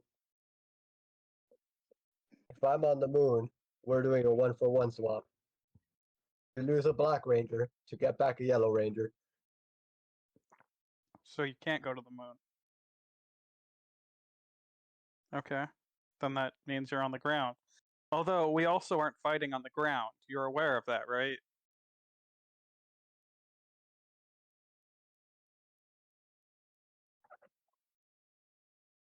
Like I said, there's someone in front of me.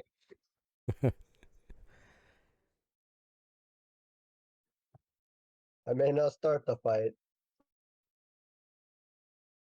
but it's ending with me. This could be a problem. Oh, ground team can have them. Moon team, let's go. We've already lost one team member. I don't intend to lose another one. Are you gonna help us save them, or are you just gonna go start and fight then? Yeah. Because we're not fighting Rita. We're just luring her here. I don't think this is a fight we can win. Like I said, I don't intend to start a fight, Neither do we. but Yeah, I'm also we're not not going to starting a stand fight. by and lose another team member. Well, don't. Pick where you want to go. I'm not going to force anyone to go. This is the most dangerous decision we'll make. This is your plan. you- You know your assets. You know our strong points. Go from there. Do I?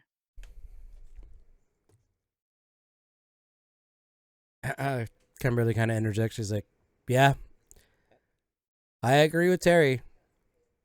For once, you're actually sounding like a leader." All right. Terry's better on the moon. We can't have him running at Rita. Who At do you least want on on the the ground moon. team? Ground team? Yeah. Well, be Professor and Kimberly. All right, then I'll go to the moon. All right. If everyone's okay with that. Lilith, she's like, "Yeah, I'm good." All right. Kimberly does the same. She's like, "Yeah, I know what I got to do." Lilith. Well, Lilith, you're in charge of Moon Team. Okay. Got that, Terry? And she kind of just looks at you. Kind of giving you like the serious look, like, we got to be on the same page here. Yeah, that's fine. You're pretty Okay. capable. Okay. And they all kind of just like, get in moon And- team formation. And they just kind of hang back. And then Alpha's like, "Great. So it seems we've handled the moon portion of our mission. The only thing left is to figure out the details exactly for our ground mission. Ground mission. I'm thinking the goal is to get as many big guys down to the ground as possible. Assuming Rita shows up just herself, do you think she'll send more than just herself? Or will she taunt us? I don't know how to get into her head. Zordon, you know her more than any of us. I can guarantee you, if there is a possible chance that I am down there on the ground, Rita won't pass up this opportunity to see for herself. She hates me that much. And to end me would bring her nothing but joy. And the discords it would put you through, as well as your planet. I stake my life that she wouldn't pass up this opportunity. Well, will she come in force or will it just be her? And you've seen what the Charm Girls can do. Do you think they have the ability to stop her from... Well, do you think her and potentially that ghost together would be able to stop her from getting out?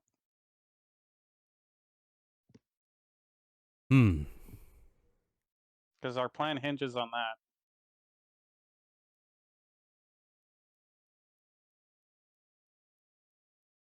If anything, Rita is always selfish. I can't guarantee that she would come alone. More than not, she would definitely bring Goldar. As for Squat and Babu, their tactical presence really wouldn't be an option for her. But I know this for certain. She would want to land the killing blow to me herself. And she would probably have Goldar to deal with you. I'll be alone in the car then.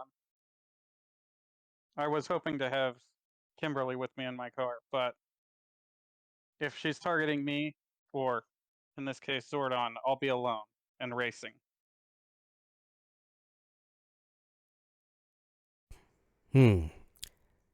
As dangerous as that sounds, I think it's our best option.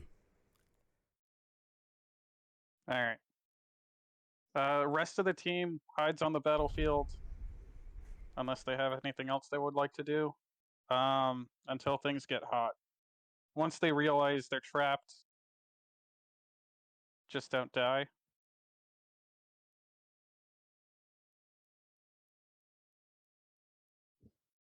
Yeah. Nobody die. But I'm going to be pretty much racing around the battlefield, trying not to get hit. From there, I don't know what anyone else could do. Alpha's kind of he's looking over the suggested location that you had. It's kind of like that open desert, kind of like just some ridges and hills, and he's like, looking over the terrain. Yes. Place Kimberly on a high mountain somewhere. Exactly what I was thinking. Kimberly? He's like, yeah, I would definitely be able to be... assuming I go unnoticed, I can definitely get clean shots and provide you with some covering fire. And actually, it wouldn't be bad to place Mr. Maximus in one of the Charm Girls' cars, in case they get possessed again, or in case that part of the plan fails and one of them gets possessed again. Lilith is like, that's right. He does have the touch. What was that? So are we actually bringing back the ghost? We'll see. I think this is more a kitchen sink scenario. It's better to keep her on the ground than it is to have her go back up to the moon, at least while you guys are in danger.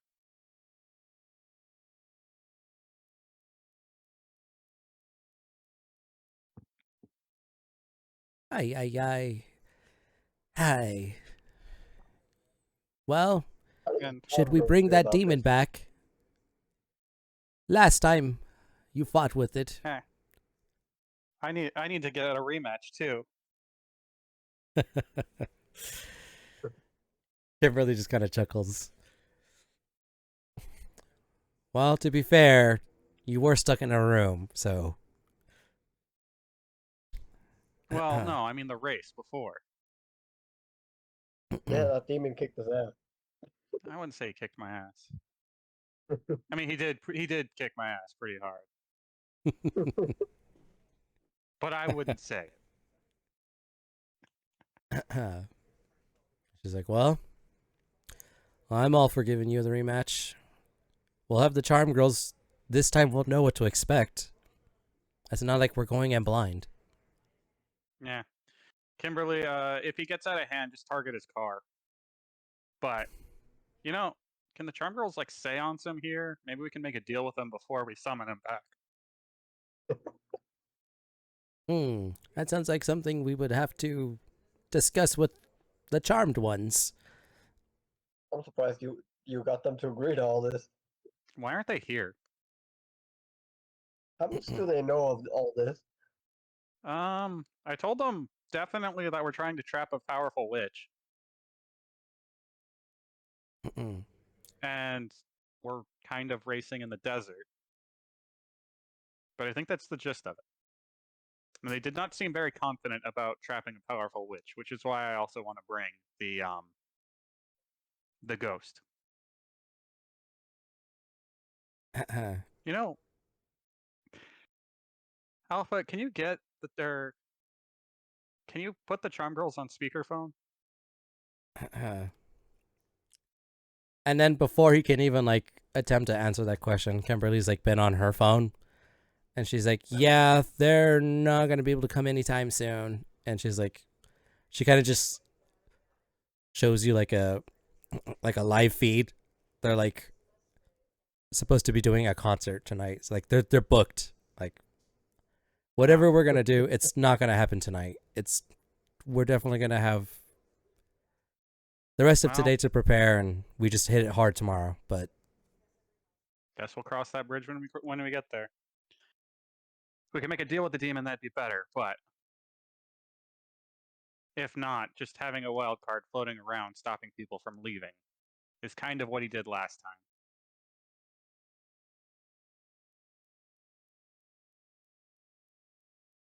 time. Aye. Well, hopefully we can at least count on that to keep our enemy pinned down for as long as it can last.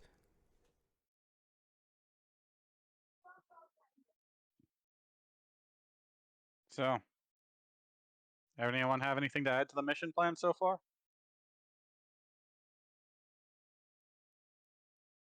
Alpha kind of looks at Maximus. You've been strangely quiet this entire time. Yeah. Been busy. Running the calculations through your mind. Percentages of success. Of course. all the ages of the percentiles. Gotcha. You're also like low key, just also watching the what'd you call them? The G girls.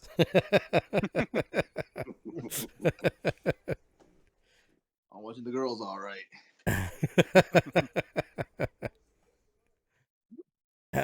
There we go. Of course, keeping tabs on them, letting them know when they're ready. We'll contact them at their soonest availability. Thank you, Maximus. Well, guess we got a plan. There's one other thing I need to do, and then I go and grab the armor that Alpha had brought out, and do you guys have anywhere to change? And Alpha's like, of course. Follow me. And he kind of takes you into the same, like the little armory that they have on site. So he's just going to take you down to that room. So should we grab one of those for Sky or? Yeah, definitely. And Alpha's already. He's like one step ahead of you.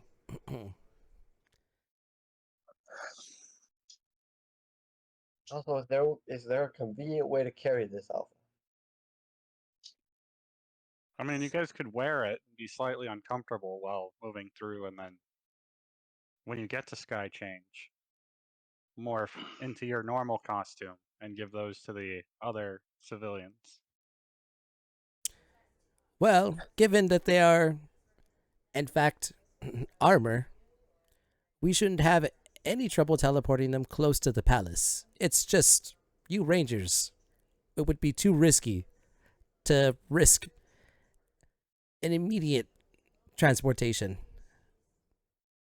Okay, so we'll get it once we get Sky. Oh, Close so you enough. can get stuff there, just not us. Affirmative. We can Okay, communicate. if you that'll know, work. I'm actually on his side now. Maybe we can communicate if we can teleport things there. Well, that's the hope we're going in with. We've Okay. haven't infiltrated the palace, so we hope for the best, prepare for the worst. All right. And Zordon kind of change. before you go to get changed, Zordon kind of just, he's like, Rangers, I just want to say I'm very proud of all of you. To see you come together, to work as a team, to watch each other's backs, to fill in each other's weaknesses.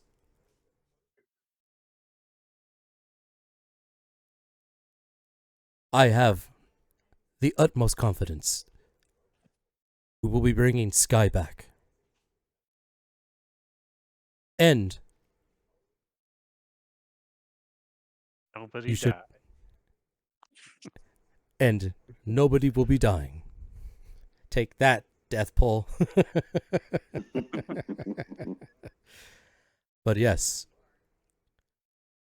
you should all get a good night's rest. Take care of your minds as well as your bodies. Tomorrow, we start this mission. And we leave no room for failure. I believe in you all.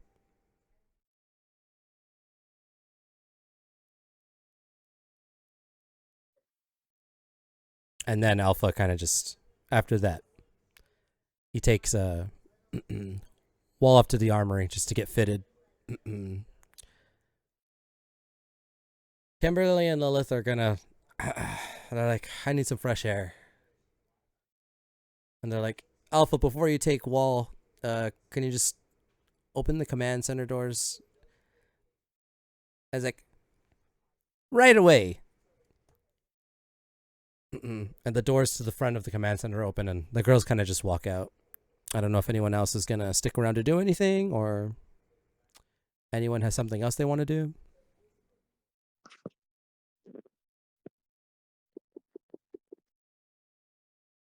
Nope, not I will Nope. walk out with them.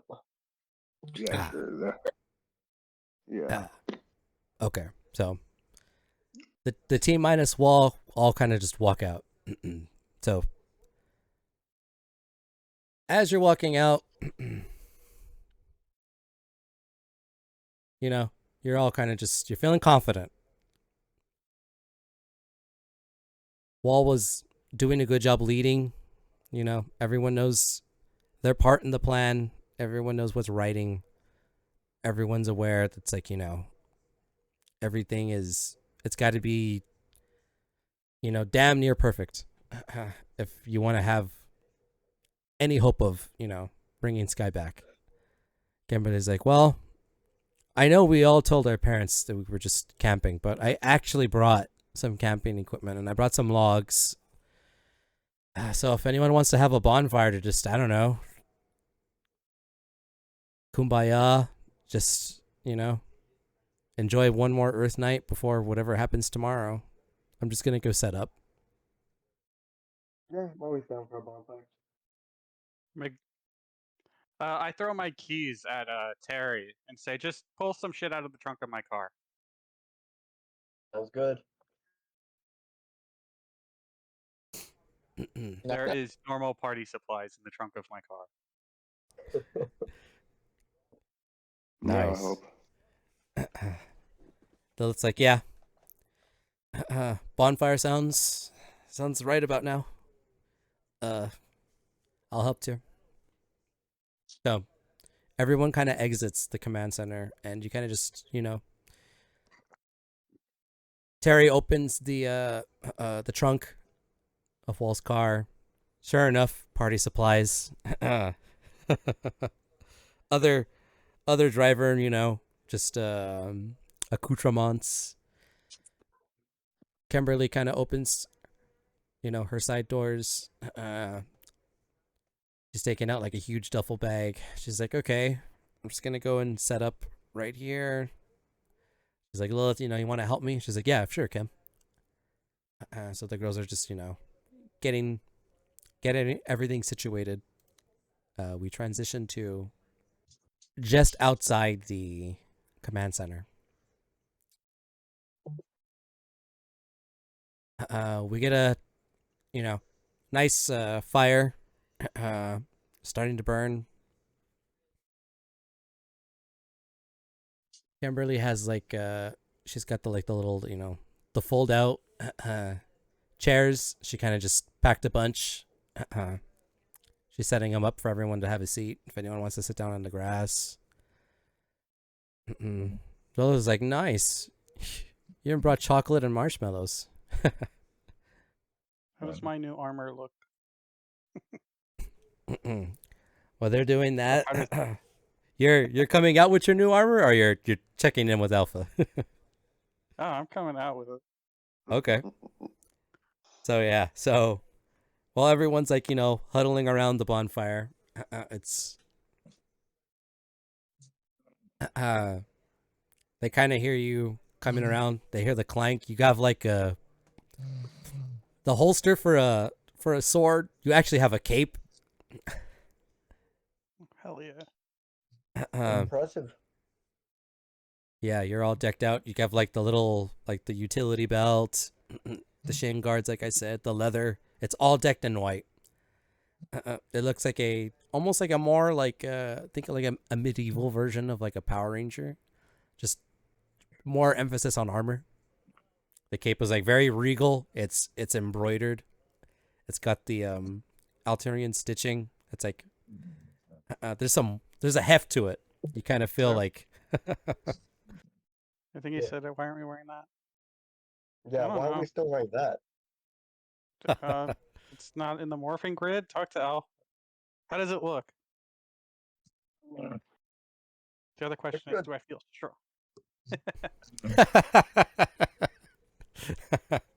Am I a new color now? Can I do other things?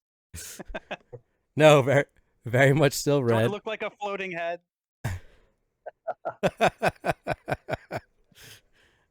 Fortunately, not a floating head. Also, just checking on our Blue Ranger. I think you're trying to talk, but I'm getting very scratches and. He has a Oh, sorry. Could be the dog. Just checking on you. We'll check on that in a second. But yeah, no, you don't look like a floating head. You look like the person. You look like the person the floating head once was. You definitely. Everyone's like, kind of just like, damn. You look like a knight out of like, the Crusades or something. Just much more alien. All right, let's go Crusade Rita. I was like, whoa, hold on there. Stick to the plan, remember. you don't want to do anything reckless. I feel gypped. I want an armor upgrade. Yeah. Well, all you have to do is challenge Rita to a fist fight. Which you will do. Don't challenge Rita to a fist fight. Everyone kind of starts laughing. They're like, yeah, that definitely didn't go well last time. No one challenge her. At least not today or tomorrow. The time will come. No, you're feeling good. You're getting compliments from the team. Everyone's just kind of hanging out. You know, they're again kind of like how the day started. Everyone's kind of just keeping things on a lighter note. They're not really concerned with the mission. Everyone's just, you know, relaxing, getting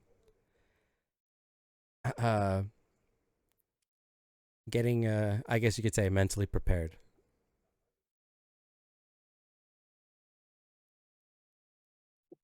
Yeah.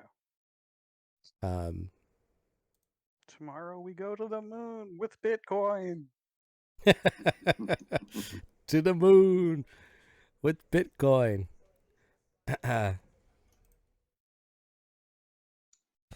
um But yeah, you kind of got like, you know, you look the part. You look the part. Hopefully it's gonna work. I will ask Maximus to help me like get in character of being the floating head Zordon Alpha might be able to help you with before that the one. mission. Because I believe he has an ability that helps me with that. He may just have such an ability. Yes, that is correct. But while we get back to the Rangers bonfire, we're gonna go to another quick intermission for our second break of the episode. I'm gonna have my bit menu up, so in case anyone wants to redeem any channel points or gift subscribe, donate, you know, the options are yours. You'll have the options up there. It explains everything. We're gonna take 5 minutes, and we'll continue with the calm before the storm, so to speak. But hang tight, don't go anywhere. Moon mission is underway. Okay, thank you for hanging with us through our third break. We got one more coming up for the night. Last we left off, the Rangers are enjoying a moment of peace. You know, kind of just giving themselves a chance to just live life before the big day of the moon mission tomorrow. Kind of just waiting to get in contact with the Charm Girls. Kimberly mentioned that she did bring some camping supplies, so she has a fire going. There's going to be a bonfire tonight with the Rangers. There's lawn chairs, sleeping bags, s'mores. Luckily, Wall's always prepared, and there's party supplies in his trunk. So, you know, I'll let him describe exactly what he brought. There's like a case of cheap beer, a sleeping bag, a pillow, do I have anything else in there? I can't think of anything else. Mostly, I was mostly pointing at the cheap beer as party supplies. Got you. I think at this point, Maximus would he would radio Alpha for a certain teleport to a 3-letter establishment. You already brought the KFC though. Oh, that's right. But he hear me out. He could already bring has he could bring more. He's got that teacher discount. He's a district employee.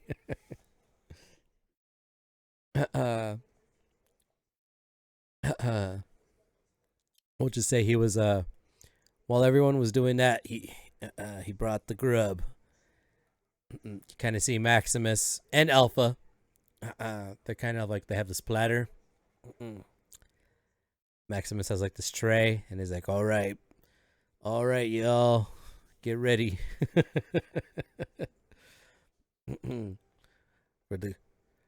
Let the gravy run. The gravy tray. Yeah. So Alpha's like, this is a teachable moment because Alpha doesn't have the taste buds, but he's like, he's watching you. Like,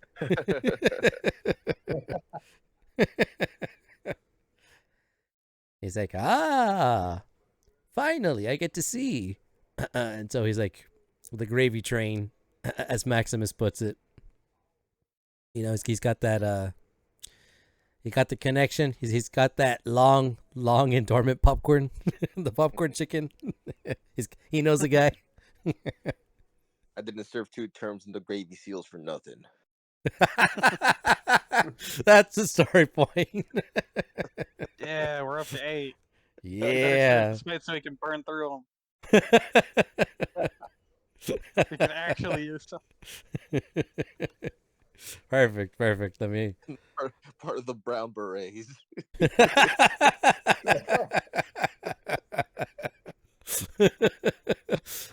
I feel like that was part of your original sentence, so I'll rest knowing I gave you the one story point, but keep the material coming. Your team needs the story points. So you kind of like you have Alpha as your sous chef, so he's kind of just like, here we go, this box. Oh. Gets the lamb sauce. Yeah, immediately like Kimberly's no stranger to good food. She's like, all right, where are the plates? You don't need plates. He's like, no, we use Surprisingly plates. enough, I do have plates and cups in the trunk of my car. You don't need plates in space. We're going, we don't need plates. Where are you going, Maximus? Alpha's taking you like 100% like face value. Does this food have teleportation properties? No, just levitation. Yeah. Hi. How I wish I had taste buds. But yeah, after the mention of plates and walls and car, Kimberly she's going ahead and she's gonna grab them for everybody. So she's like, she comes back, she passes them out. You know, everyone's getting a plate. Maximus is serving everybody like a really smart I don't know, server.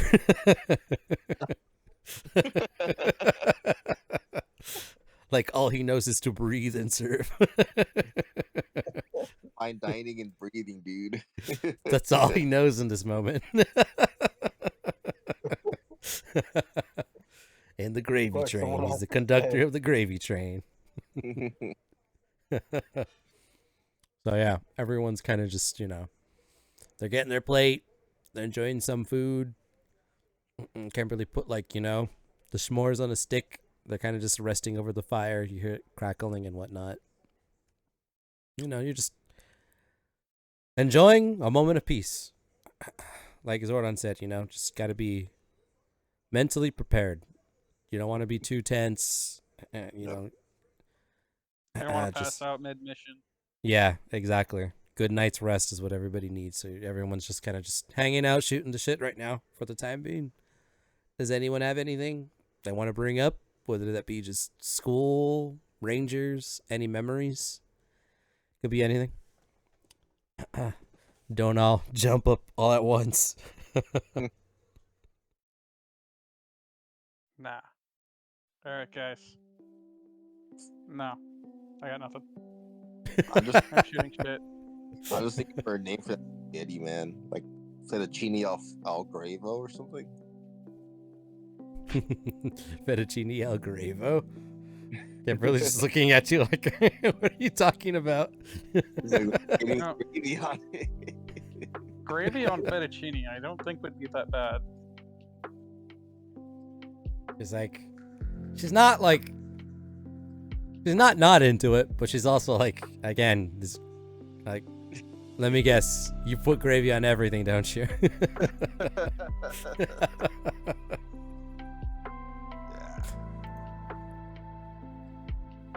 She's like, oh, well.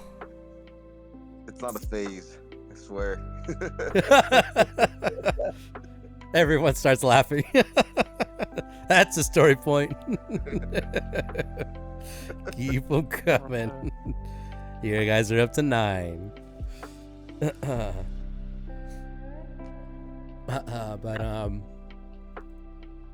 Yeah.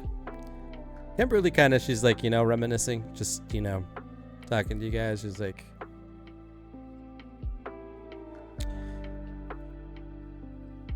I certainly didn't expect to be here in my life. I mean, with all of you. Not that I, didn't like y'all to begin with, but I'm sure I didn't give off a great first impression. She's kind of just, munching on food. Some first time you're not a mean girl that I can honestly remember. It's glad to have you on the team. She's like, thank you, Wall. It was actually, it's nice to see this side of you. You're like actually a good leader.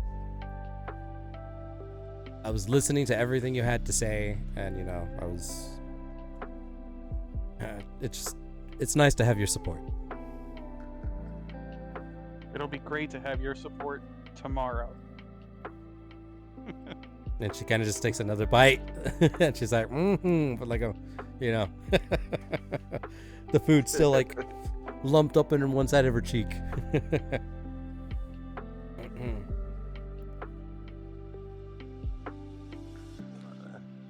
I feel food coma coming along.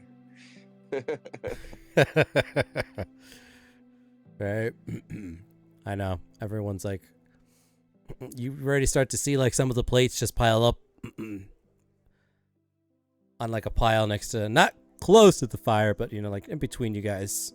Just I'm in the fire. It's fine. Yeah, just mine just already went in the fire. he's with like, the bones and everything. already been throwing you mine. Yeah. The Kimberly's like, Paper oh. plates. I don't clean them. Oh well. Again, children. I work with children. She just throws her plate in the fire. Kindling. Yeah, you see, the fire kind of reacts, crackles, pops. Just it's there. It's starting to get a little bit darker. Stars are starting to come out. Everyone's still just, hanging out. It was Lilith, she kind of was like, yeah, that was a pretty crazy first day. Orientation. Just getting lumped in with you guys. Especially a professor and his blow-up dolls.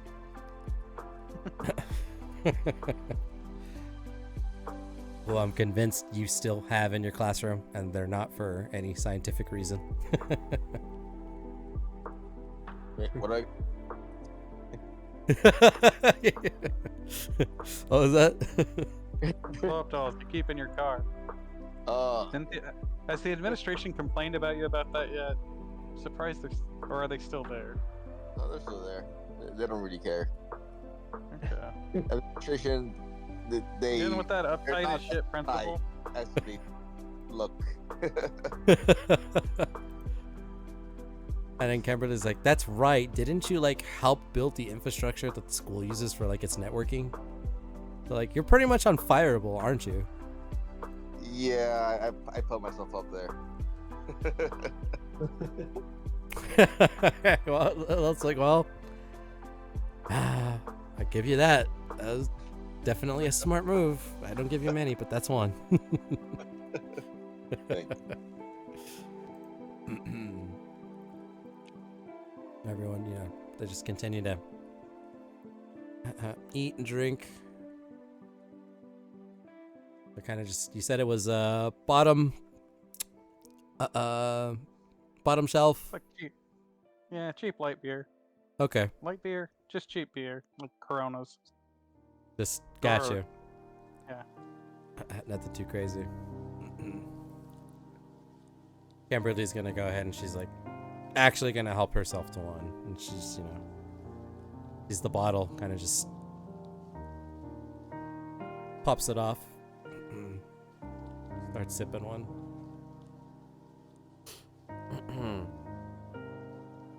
Again, the fire's still going, starting to get a little more dark. We kind of again we weave through time. You guys have been here for a few hours. It's definitely sun has settled. It's just the fire. You guys keep going. There's plenty of like timber, some trees, branches, stuff you can keep throwing in, blades. Gasoline. Excess gasoline. Always prepared. Yeah, it's Did Alpha ever give me the Essence of Zordon? One of the Essence of Zordon things?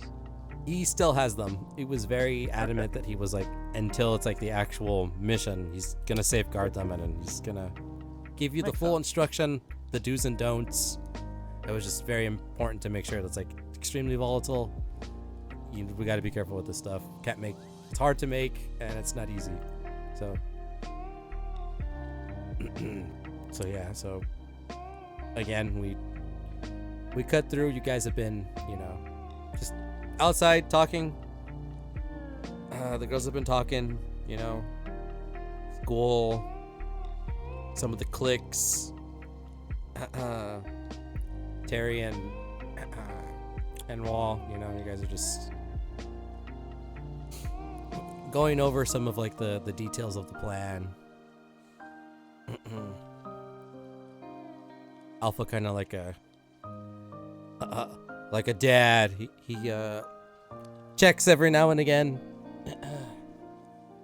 if anyone needs anything. You guys pretty much got it handled. You just got some cheap booze, some good food, and everyone's company.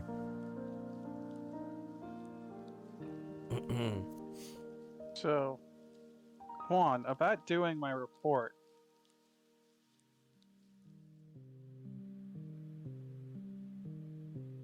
He's muted. Oh, there we go. You're still It cost you. So you're still alive, and you said as long as you live through the drive here, you do the report, right? I can help you with it. Is it gonna be hard? I like flip through my pockets and pull out the syllabus thing or whatever rubric it was. What does he want? He wants you to read it. I'm not gonna do that.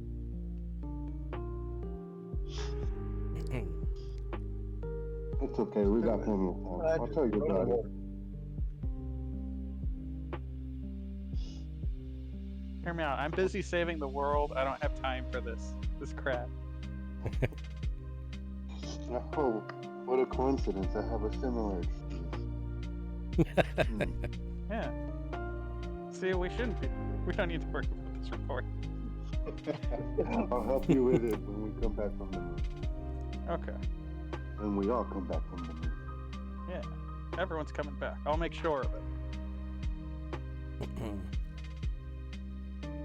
Yeah, and it's like when you say everyone's coming back, Kimberly kind of like, light bulb goes off in her head.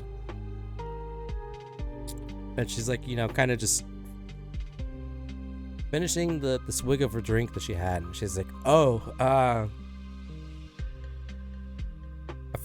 forgot to mention, me and Lilith, we actually, we stopped by Sky's parents' house, or his house. We talked to his mom.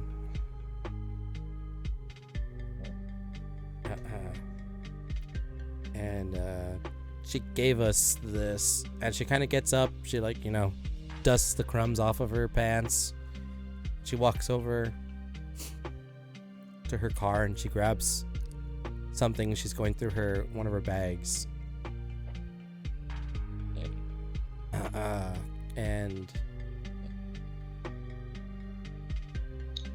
And she's like, his mom actually wanted us to have this. And she kind of just, she sits back and she kind of passes it, like, you guys are pretty much in like a circle. She passes it to Juan first, and you see the picture of like, it's not like an actual group photo, but it was like a photo that was taken like of the group during the orientation. You were there, you weren't in that particular group that day. It was before you met everybody, but you see like everyone kind of looking at the camera.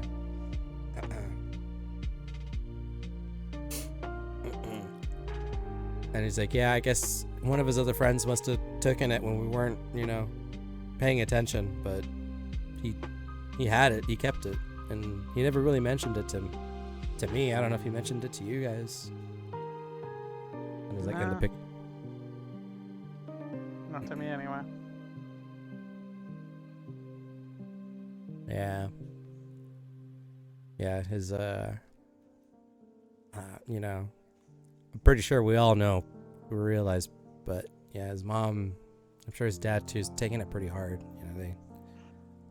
They miss him a lot. His mom's going through, I can't even imagine what she's going through, but It's hard. Yeah, Lilith kind of just like realizes her bottle's empty. She puts like the glass to her lips and she puts it down, and from like, the pile right that's for the group, she kind of just grabs another one and you open it and you get the pop. She's like, yeah, but we're gonna bring them back. It's like, that's it's temporary, he's coming home. We're bringing him back. She kind of holds out the beer like as a toast, like To our as a successful cheers. mission. Gabriel's like, yeah. Coming back. To the moon. And then you hear the clanking of the bottles. To the moon. To the moon.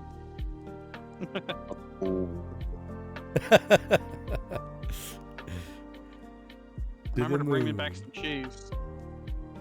And then Kimberly like almost immediately like chokes on the swig she had. She's you like, the foam comes out of her nose and she's like, what did you say? Moon cheese. Here, I'll make sure to dig a little so you don't get the surface dirty moon cheese. Good man. She's like, okay, yeah, for the moon cheese, I'll definitely got to bring him back some. He needs a souvenir. Everyone else kind of just chuckles. But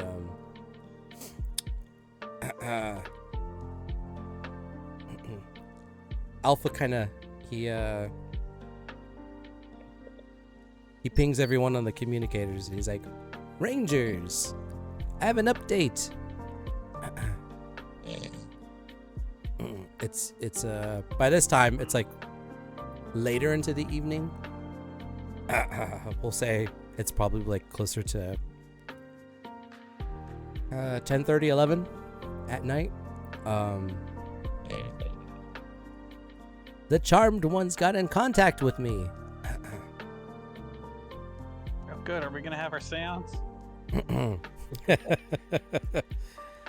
He's like, seance? He's unfamiliar with these terms. He's gonna like, he's taking a second to like search his data banks.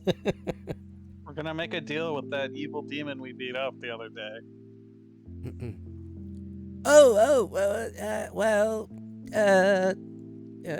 That would be between you and the charmed ones, and of course the demon, if he agrees. He's like, but he's like, kind of like, right, back to what I wanted to say. The charmed ones. They're almost done finishing up their gig, as they say. And they should be here, hopefully within the next hour. So everyone just, enjoy yourselves. I'll of course be teleporting them here. They should arrive near your current location. But just keeping you informed. Continue as you were, Rangers. Thanks, Alpha. Of course.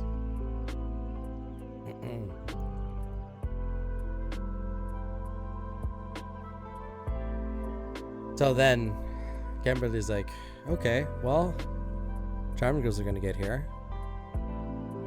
I'm glad we have their help.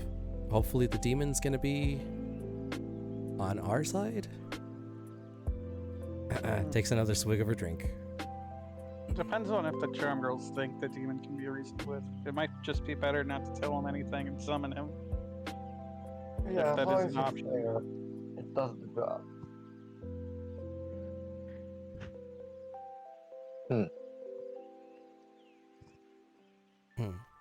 Yeah. He seemed pretty upset the last time we fought him. He probably wouldn't Yeah. take too kindly to us just being there. Yeah, you might have two enemies instead of one. And they're That's- menacingly. Kimberly's like, that's right. The menacingly stare. Well, she's like, I want to roll for intimidation. exactly. If anything, shouldn't he still have the touch, the power? Does that kind of thing Yeah, just that's go why- away? That's why we're shoving him in a charm girl's car. Mm-hmm. I get the touch and the power.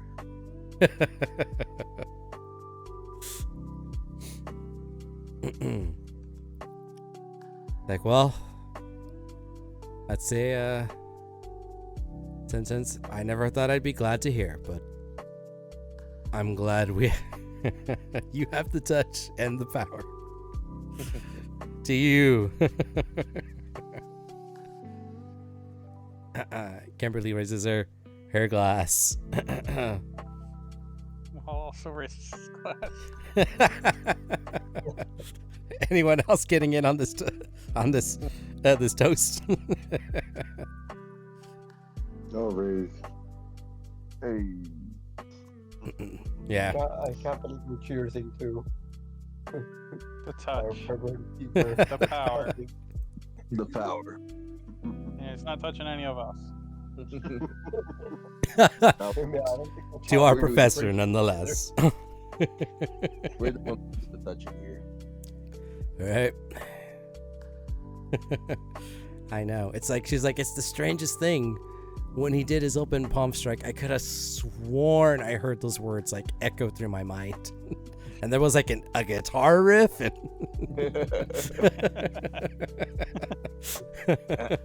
Be strong like a robot in disguise. right? Oh my god, you all heard it too?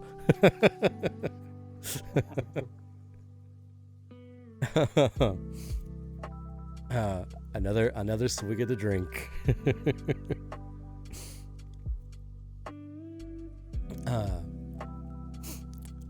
Yeah, but as you guys are again, you're just kind of waiting for the charm girls to get teleported to your location.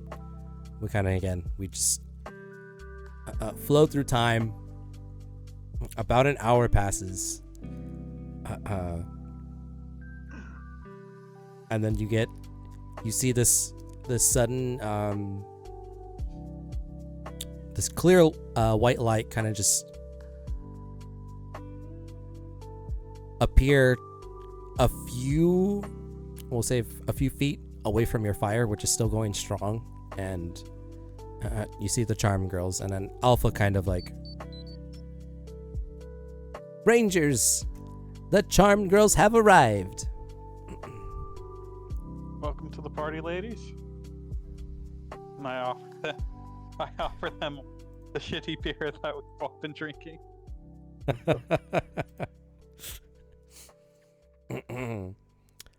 There's also delicious KFC. Exactly. It's like Maximus was able to like jerry rig like a little one of those rotisserie pits, like with some twigs and some rope that Kimberly had, so there's like the chicken's like slowly turning.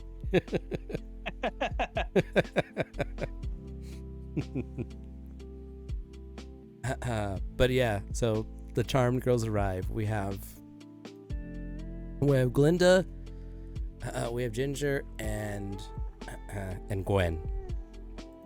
So they kind of just, they take a step forward, and they were like, whoa, that is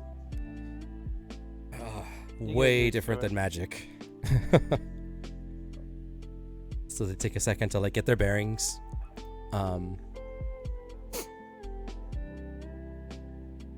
But they join you. They kind of like open up the circle just a little bit to like have them have room to come in. We got, we have Gwen in between Lilith and Wall. We have Glinda between Wall and Juan, and then we have Ginger between Juan and Maximus, and then we have Kimberly and Terry kind of bringing the circle back. So Gwen kind of like, she's like, okay, well, what's the plan? We know you needed our help, and we're here to help. So, there's two kind of floating ideas. Both of them involve we really, really need the witch that's going to attack me specifically to not be able to leave the desert once she's there. And she's like, that witch, the one you told us over shawarma, right? I guess they told you over it. I've probably messaged you about it too, though. So yes, that one. She's supposed to be very, very powerful space magic. So, depending on how confident you guys are on that, if you can do it alone, maybe. But I've heard not good things about how strong that witch is. The other option is using the demon that possessed one of you guys last time and bringing him into the battlefield to stop everyone from teleporting in the same way he stopped me from teleporting. And then kind of right away, like as soon as you say bringing in the demon, they're like, okay, well,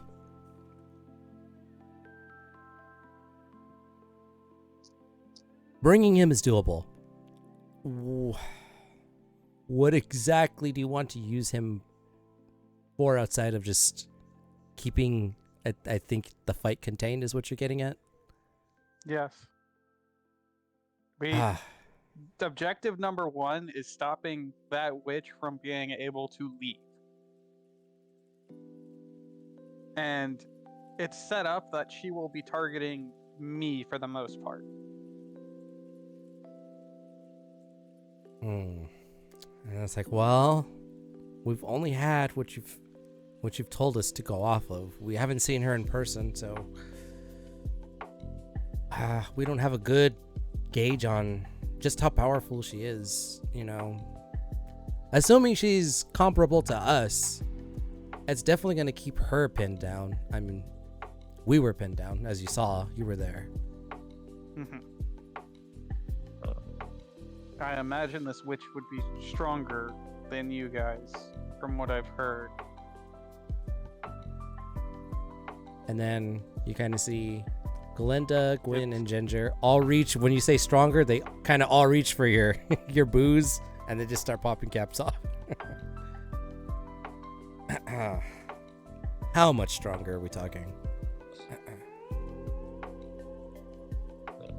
She's centuries old, and she has the ability to contain essentially all of our powers into the form of a giant head. It's like, well, that's not the weirdest thing I've ever heard someone say, but that's still a lot to unpack. So, explain to me the giant head first, I guess. It's easier to just show you. Guys, we'll be right back, unless anyone else wants to introduce the Charm Girls to Zordon. He'd probably have a better explanation of Rita's power compared to theirs. Kimberly's kind of just like mellowed. She's like in a good spot right now. She's like, I trust Zordon. He's got this. I wouldn't want to overcomplicate it more than it already is. We'll hang out here once you guys get the cliff notes. Alright. We all get up. I ping Alpha to open the command center door. Command center door opens. We're gonna introduce the Charm Girls to Zordon. So that they can get a grasp at what we're dealing with. Okay, I'll follow so them, 'cause I want to see how this goes. okay, so Terry, all right, great. he's coming by. Everyone else is staying put. I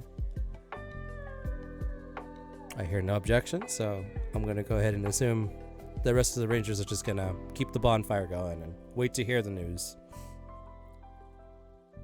So, Maximus, Lilith, Kimberly, and Juan kind of stay put. You know, they're just hanging out. Gwen, Wall, Terry, Ginger, and Glinda all, you know, you make your way down the hall, up the stairs. They're kind of just seeing more technology than they're like used to ever seeing in their entire life up to this point. So they're just like kind of like, you know, they've seen some magical stuff, but to see the kind of opposite spectrum end of it, just so much technology, they're kind of like, whoa, taken aback. And then you kind of lead them up, you know, they see the Zordon, his tube that houses him. Alpha's kind of just there monitoring some things. Alpha, Zordon, meet the Charm Girls.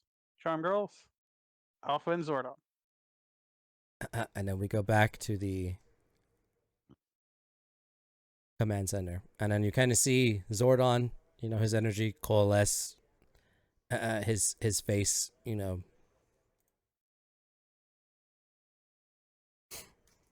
appears before them. Ah, Charmed Girls.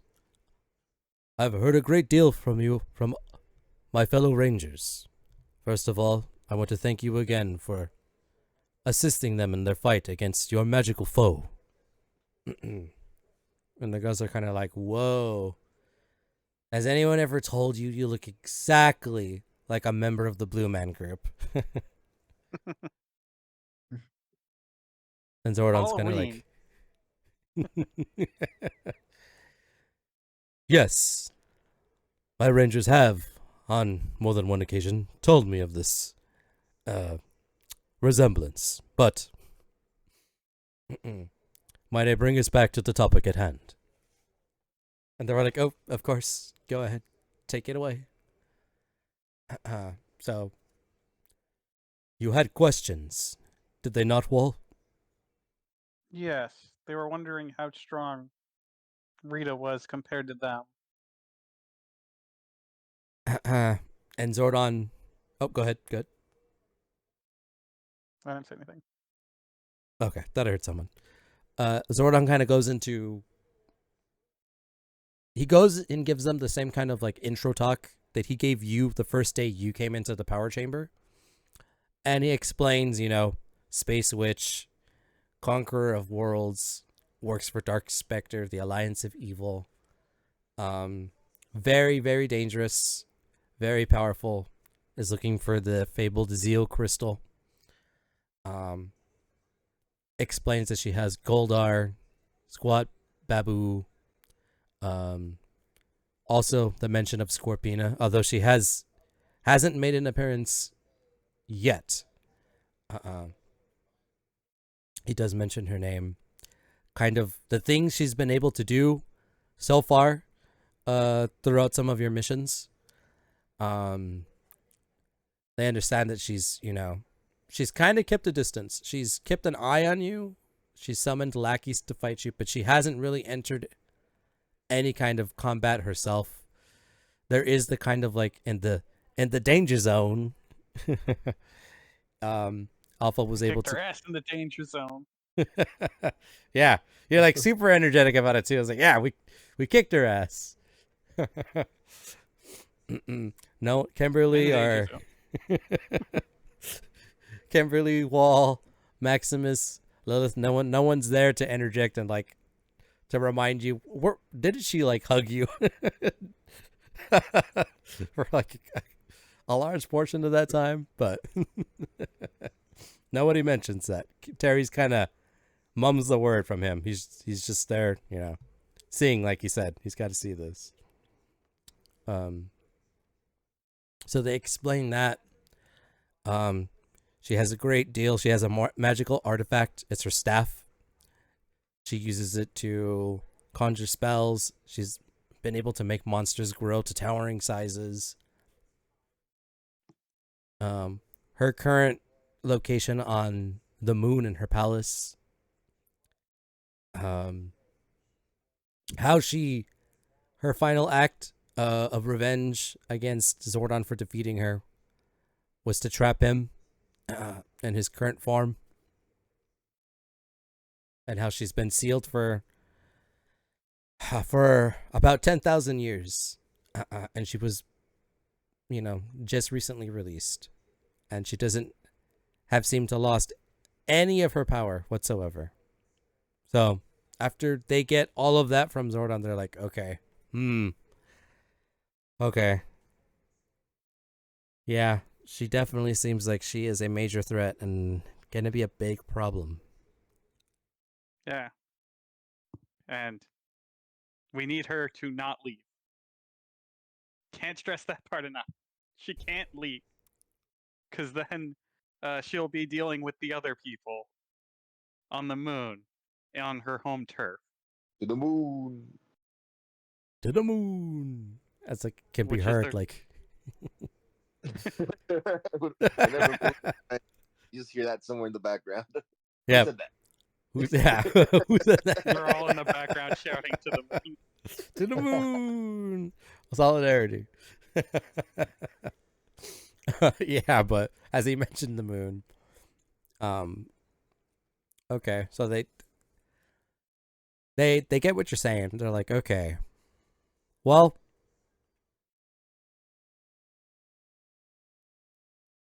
here's what we can do. Like I said, telling you outside, getting the demon here, easy peasy. We can definitely do that. We don't even you know- need to fight the demon if you get him here. We need him to assist with stopping her from moving. Well, the good thing is he can definitely do that.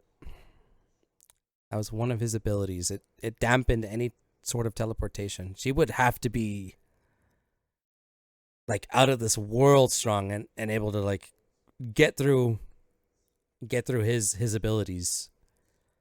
Alien space switch. She literally is not from this world. Then again, neither is the demon. So it's kind of it has, I'm not gonna lie to you, there is a definite chance she won't be able to teleport away. And then again, with her kind of magic, for all we know, she could have the slightest chance. It's not an exact science, this kind of thing. It's until we're actually out there in person, we're not gonna know. But with us there, we can do what we can to also assist, Okay. a binding spell, we're That's- thinking. That's all we need. So the other part of the plan. You remember Maximus, our teacher? And then Glenda's like, oh, yes, the pure one. So I'm going to be in my own car. I assume you guys are fine with maybe bringing cars you're okay with being probably completely destroyed. But we're essentially going to be racing out in the desert if you don't know. Like trying to not get hit by her and her lackeys shooting at us. So in one of your cars, we're going to shove Maximus in one of your guys' cars in case one of you guys gets possessed for the exact same reason as last time. Well, cars, no problem. We can easily get cars. That's not an issue. And then they're kind of thinking about the possessed. It's like, maybe we can be a little more proactive. And the girls kind of like, they turn, and not to say that they ignore you and Terry, but, you know, they already know how to work together, so they're getting serious now. And the girls are talking to Gwen, since she was the one who got possessed. And they're trying to think if she could somehow harness, maybe possess the demon, should anything get crazy, and try to give her some enchantments that should theoretically help keep her in control. At least in control for as long as she can. And the final portion. No. You finish. Sorry. and Glenn's like, okay, so she's done talking to, you know, the other charm girls, and she's like, we think maybe I can harness the demon. Minimize him being a wild card. And maybe use his abilities, you know, to just work for us in addition to dampening the teleportation. You know, that should give me... Do you think that's necessary? I mean, it would be That better would be than fine?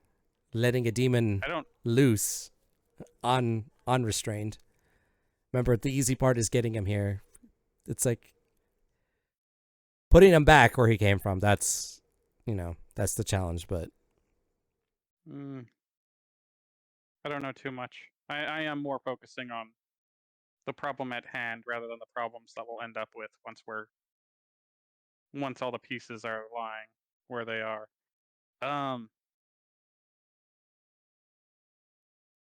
I don't mind him being a threat on the battlefield or a wild card on the battlefield if it helps the overall goal. I'm not sure if you saw Kimberly with her bow, but she'll be somewhere safe, ready to pick off any of the stragglers as needed, just like she did last time.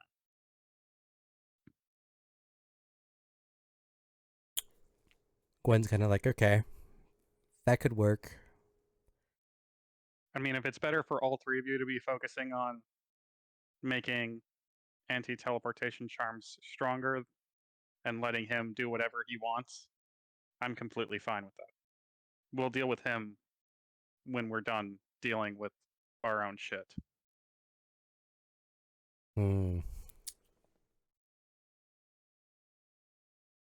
Ginger, Gwen, and Glenda are also kind of just like, okay.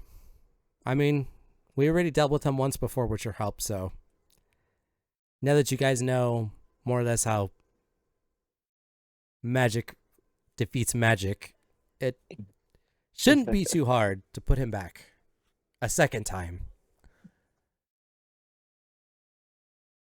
So they're like, okay, we'll just try to see if we can, I guess like you said, make a deal. Maybe his freedom in exchange for helping us out, and just hope he doesn't get it to make any trouble for us down the line in the future. Although that's asking a lot, but what would his freedom entail? other than just releasing him out. You didn't. He was a problem last time. I'm sure we can't just leave that floating. Exactly. But we've made previous deals with other entities before, allowing Yeah, them to leave their prison, kind of a pro bono, keep tabs on other dangerous spirits. We leave them alone. They help us. We help them. As long as they stay in line, don't do anything too crazy. But again, we haven't really approached him. We don't know if he would be open to such a thing, but it's certainly a possibility. I will leave the decision regarding him to you guys. Because I don't know about magic as it stands. I don't know about your world too much, and I don't know how much of a threat he'll be if we leave him alone. Although leaving him how he was last time wasn't good. This is your area of expertise. You can decide how to handle the demon. Agreed.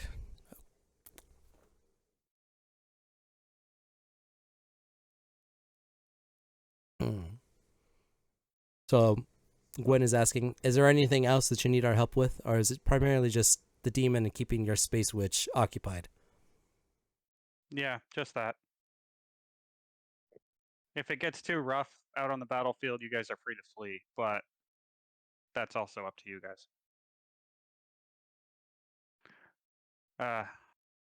If it wasn't clear, all we're doing is stalling for time. No, we definitely got that much. We should be able to help. And Gwen's like, we need time to prepare. Luckily, we have pretty much everything we need at the moment. We can have it ready. When exactly are you going to do this? Tomorrow. Tomorrow. Okay. Probably 2. Zordon? We have an exact time? And Zordon's kind of just listening. He's like, thank you, well, yes. Although we don't have an exact time to give you, we are confident that we are going to enact our plan tomorrow. I've instructed my rangers to take it easy tonight, get some rest, and to be ready tomorrow. I would say probably first light at dawn, if you think you could make that time frame. Dawn, you say? It'd be an all-nighter, but nothing new for us. We think we can manage, right? And Gwen's kind of just looking at the other charming girls, and they're like, yeah, we should be able to do that. You guys need help gathering stuff? I've had my fair share of all-nighters. Gwen kind of looks at you and just, gives you a smirk. She's like, appreciate the enthusiasm. Thanks for the help, but we got it. Again, like you said, you don't really know magic too much, so we're going to be nice and say you'd be slowing us down if we try to get your help now. Fair enough. Good luck then. Of course. Go ahead, Terry. As a personal request. Obviously, given who you are, any one of you could handle this. However, I would appreciate it if all 3 of you would put some chaos magic into this coin. And Ginger kind of walks up to her and she's like, very interesting what you're asking. But she takes, I assume you're fine letting her, like, inspect the coin. Yeah. And she's like, what coin is this? It's just something I've been working on. I don't need anything too crazy on it, just something to with a bit of bad luck, shall we say, decide to be unstable.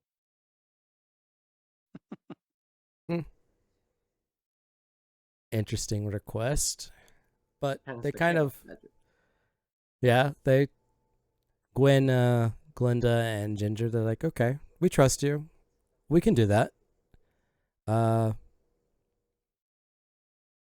can we borrow the coin and we will definitely have it for you in the morning? Sure. All right, so Ginger's gonna go ahead and she's gonna she's gonna put it, in her jacket. She's like, all right, is there anything else we need to know about before we get started on our end? Or I think that's it. and then Zordon's like, thank you again, Charm Girls, for your assistance. As I told them, and as Wall already told you, I appreciate your assistance in this fight. But should anything get beyond your capabilities, please, as I tell my rangers, self-preservation is trumps anything else for the mission. At the soonest hint that you feel overwhelmed or that you can no longer aid us, do not hesitate to save yourselves. My rangers have also been given the same instructions. And this is just one attempt to save Sky. In the unlikely event that we are The not only one we successful. need. But hopefully, it's the only one we need. Thank you, Wall. Everyone working together will be more than enough to get this done. And the Charm Girls are like, all right. You got it, Blue Man. We'll make sure to be safe.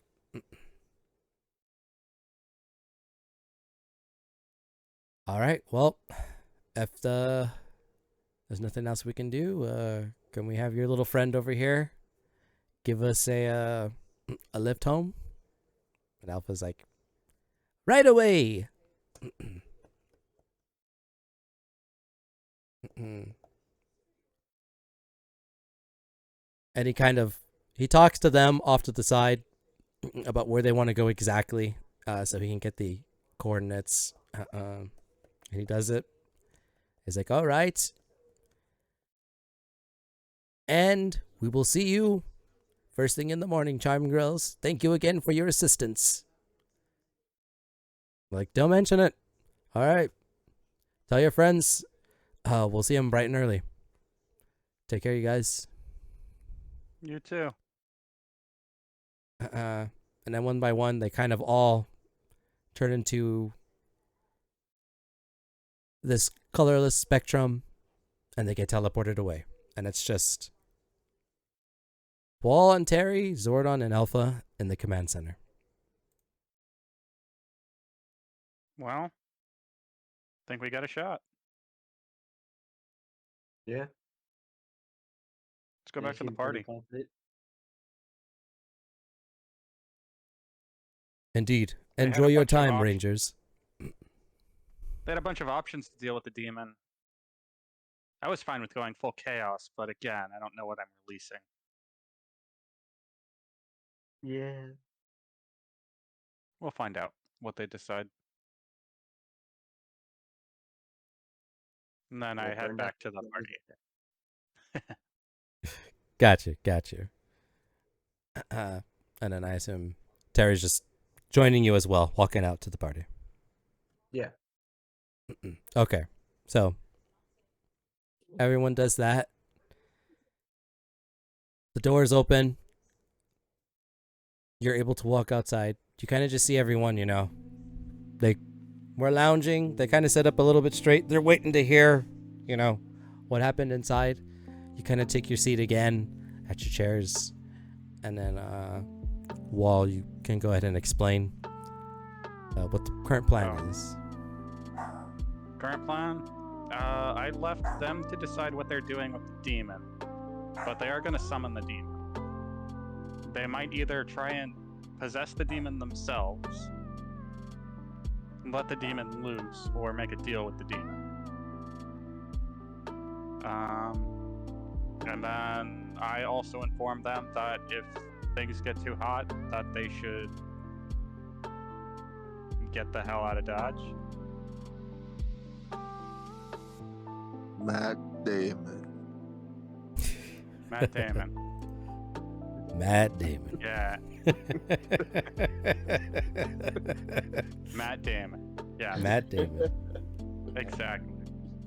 Exactly. All right. Seems like everyone's on board. Kind of see, the fire's still going strong. Everyone feeling really good. Morale's actually probably the strongest it's ever been for the team in this moment. Kimberly kind of like, she's the first to let like a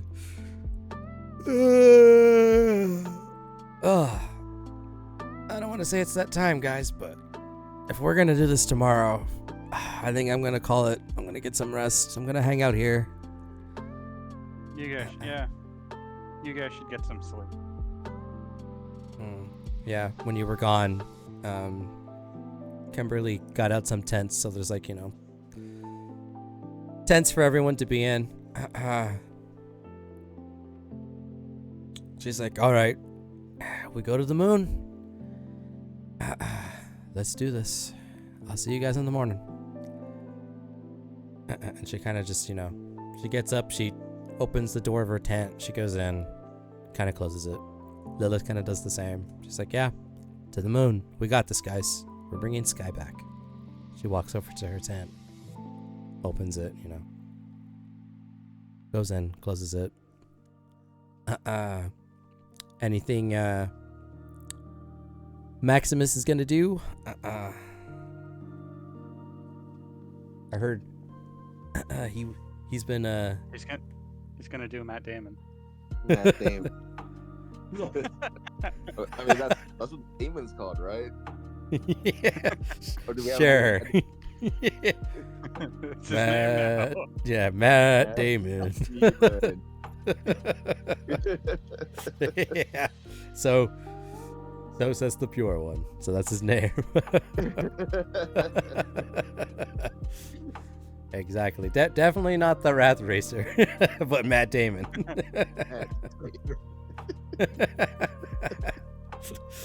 Exactly.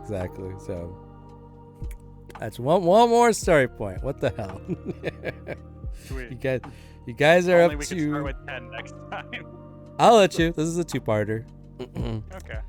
Yeah, we'll keep it. You still have your super, your mega, and your hyper. I still got my wicked. Remember that. Nah, you're gonna summon him right now. We're gonna. Oh yeah. The perfect time to strike. Now that the Rangers are just partied out. Gonna strike in their sleep. Yeah, exactly. The who guessed right in the Deadpool? What's the poll say? The only person that put down money. No one has died. All right. Well, so far you're winning. Well, that prediction we'll find out what happens. I tried voting, but the voting thing was gone by the time I went to it. Next time. We'll see when we're at a threat level midnight. All right, so let me put the story points. Yeah, you guys are at 10, comfortable 10. It's a lot to work with. You guys are gonna need them. But all right. So we have the girls. They're hitting the hay. Charmed ones are working on getting the Matt Damon ready. Matt Damon. Looks like Maximus is gonna just gonna lounge out in the sleeping bag, go in a tent, get some shut eye. Yeah, I don't see why not. All right, so he's going in his tent. He's doing the same thing. Lets out one of his Matt Damons. He calls it a night. So the only rangers left awake with the where the end of the bonfire looks like it's Terry, Juan, and Hual. Juan, anything to say? Calling it a night? Yeah, it's about a good time. We call it a night. All right. Good. So, you bid the group farewell, getting ready for the morning. You're gonna sleep it off. He goes in his tent. You open it, close it. You're there. Wall. Anything left? It's just you and Terry up now. I'm gonna grab another plate of food, chat for a little bit, I guess. See how everyone else is doing. I slept most of the day. True.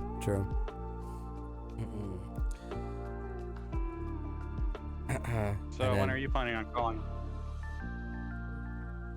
I'm used to being up late, so I won't be tired for a while. I'll grab another beer and kind of hang out. I'm gonna hang out for a bit, it looks like. Gotcha. All right. So just hanging out at least till the. Go ahead. Yeah, eventually I'll let Alpha know. Like, hey, Alpha 1, you want to teleport me back in a while? In like 30 minutes, teleport me back to my place. I got some stuff to pick up. Gotcha. Yeah, Alpha's heard you loud and clear. He's like, affirmative, Terry. Just let me know when. Sounds good. Sit back and I asked Terry, so what do you think of the plan? Definitely, How many ways do you see it going sideways? too many. Yeah. Gotta believe in everyone, though. I think we got a chance. Yeah. I mean, from what Sordon said, it's a guaranteed Rita's coming down. Most likely with Goldar. That leaves the other two big threats up there that you guys just need to stay the fuck away from. Yeah. As long as we go unnoticed, everything should be fine. Yeah. Good luck. And so long as you just listen to the Green Ranger. She won't back you up like I will.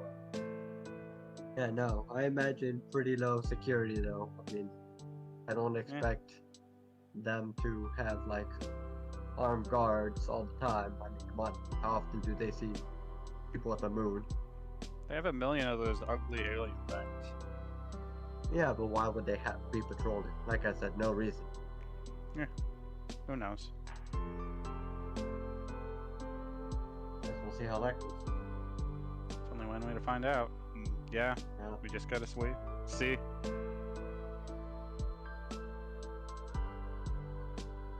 Yep. Seems like it's that. So seems on that note, Alpha, Terry gives Alpha the go ahead. He kind of steps back. He's gonna pick up some things. Be prepared. Wall's kind of like the last one to just knock out. When Terry leaves, I want to talk to Alpha. Yeah, sure. Okay, so Terry's like, Well, I wanted basic questions about the danger zone. Yeah, of course. So Terry kind of, he gives you the like hand wave. He's like, all right, see you in the morning, kind of a thing. Yeah, I'll let Wall know. I'm gonna meet up with the Charm Girls first. Grab the coin from them and then meet up with them later. Good luck with whatever you're doing with that coin. Yeah, hopefully it works out. I mean, like I said, it's a one-time use kind of thing. But we'll see how much of an advantage it gives me.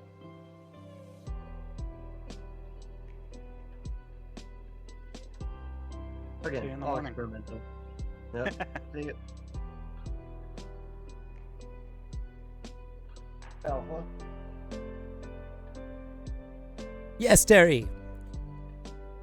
You want to go ahead and teleport me back to my place? Right away, Terry. Locking in coordinates. And beginning teleportation sequence now. And you kind of turn into your spectrum, the black energy, and you teleport away. Black is luck of light.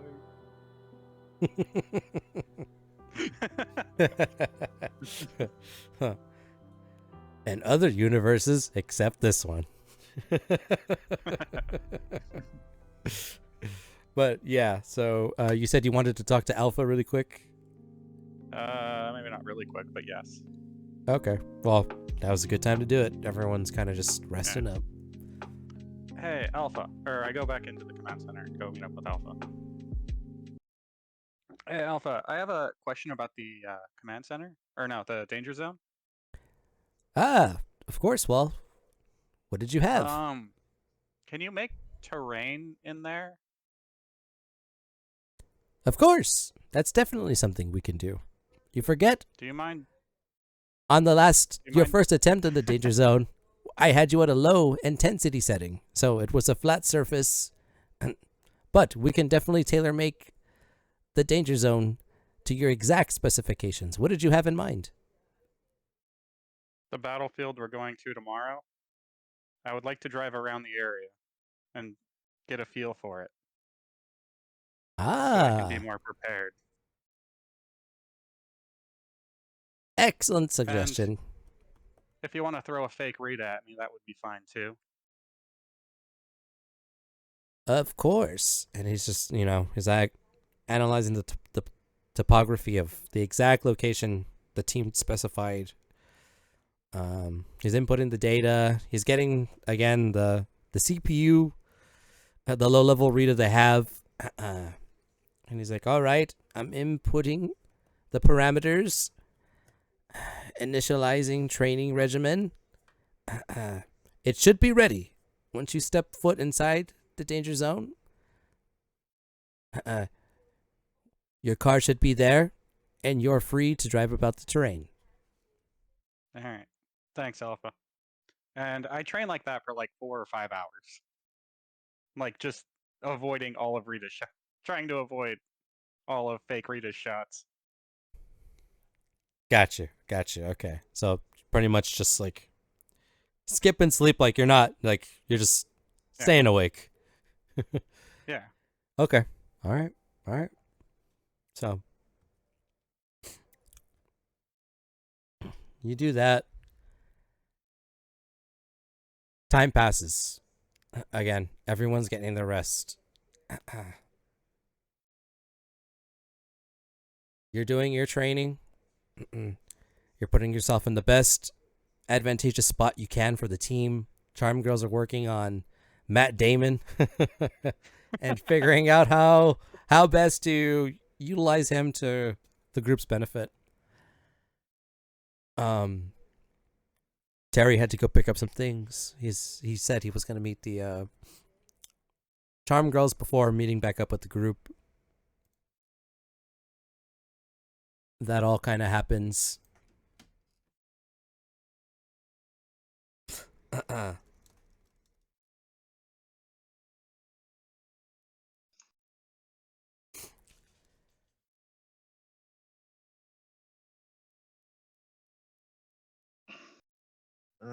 The Rangers asleep get the wake up call from Alpha. All right, Rangers.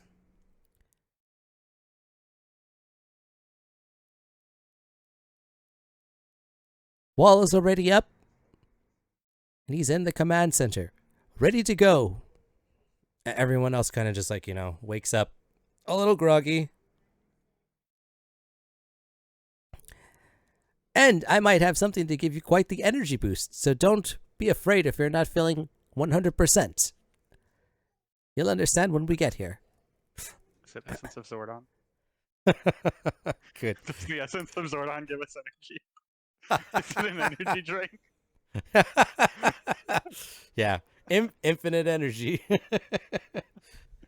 That's the stuff of big babies.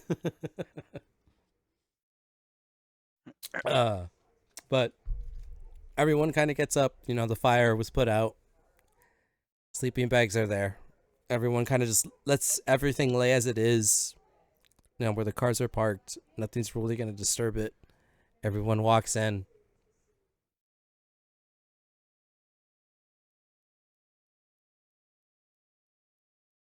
Charm girls are already in the command center. Wall's kind of like already, you know, you're talking to them already. You know, just going over everything for the mission, running through what you've learned, you know, things to look out for. You know. So what did you guys decide on the demon?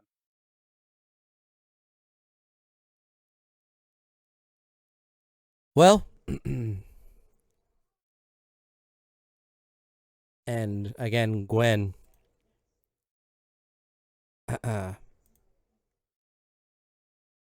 She's like, we were able to make a deal with the Wrath, and like before she can finish and saying Racer, a certain Blue Ranger interjects and says, "Matt."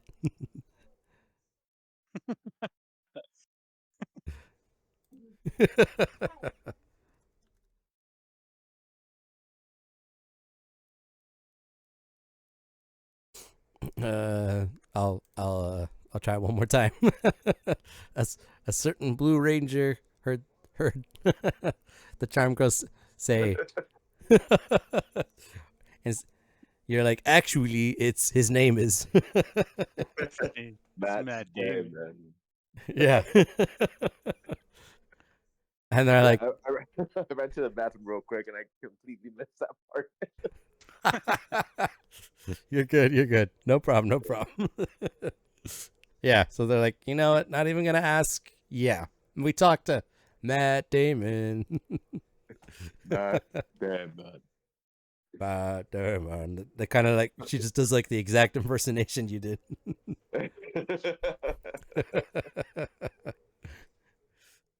And we were able to make a deal. Like I said, some of these demons, you'd be surprised how badly they want even just a little bit of freedom.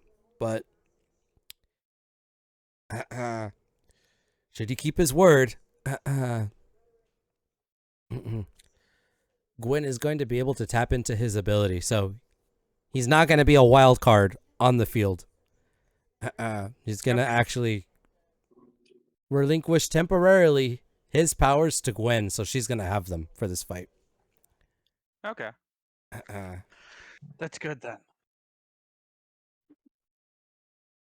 So she's like, yeah, should we need the Wrath? And then again, there's like a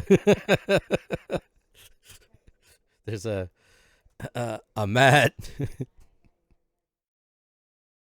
If a Blue Ranger. There we go. That's, yeah. Sorry. Matt Darman.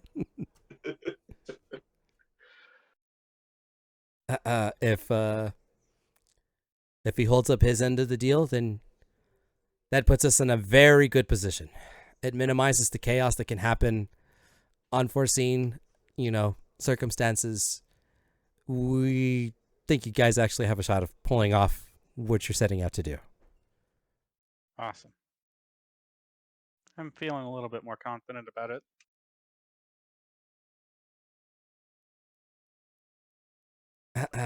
So is everybody Is else. everyone ready? And then Alpha kind of like, he gives everyone, he's like, all right. We have something to give you a little bit of an extra boost. And he has like this, think of it as like Altarian, like mineral water, so to speak, from Zordon's home planet. And it's like, it's got very unique properties. A little bit goes a long way. So he kind of like, he gets some of like the little the cups you had from the car, and he gives you all like a little shot of it. Yeah, but That's the solo electrolytes. A solo It cup has of. It has a fancy crave. Yeah. It's just straight up electrolytes, nothing else. It's pure as the driven snow.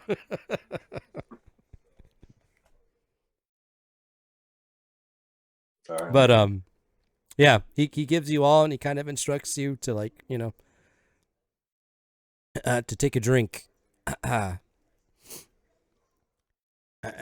Kimberly kind of takes a drink. Lila takes a drink. Bottoms up. Wall takes a drink. Bottoms up. Maximus takes a drink. And it's Bottoms kind of up. like Juan, he takes a drink, and you kind of feel like it's having like the exact same effect like a Senzu bean and Dragon Ball Z would have. Like Alcohol? you're all like, We should have kept this for mid fight. well, after a night of living as teenagers with attitude, you're like, if there was any chance that you would have woken up with a hangover, it's like gone. It's like you had like one of the best rests of your life. You're like, everyone immediately like perks up and they're like, damn, I feel great. And it's like, I knew that would do the trick. Not to say that anyone wasn't prepared for today. They're like, yeah, this is wow. Do you have any more of that Doing stuff? nothing but preparing. Unfortunately, that was the last we had. Again, with our command center being in Altarian base and being in this part of your galaxy, it's hard to restock on supplies, given none of us have gone back to Altar. But it's better to have it now. Going at 100%. Thank you, Alpha. Hell yeah. Kimberly's just like so energetic right now. Same thing with Lilith. All right.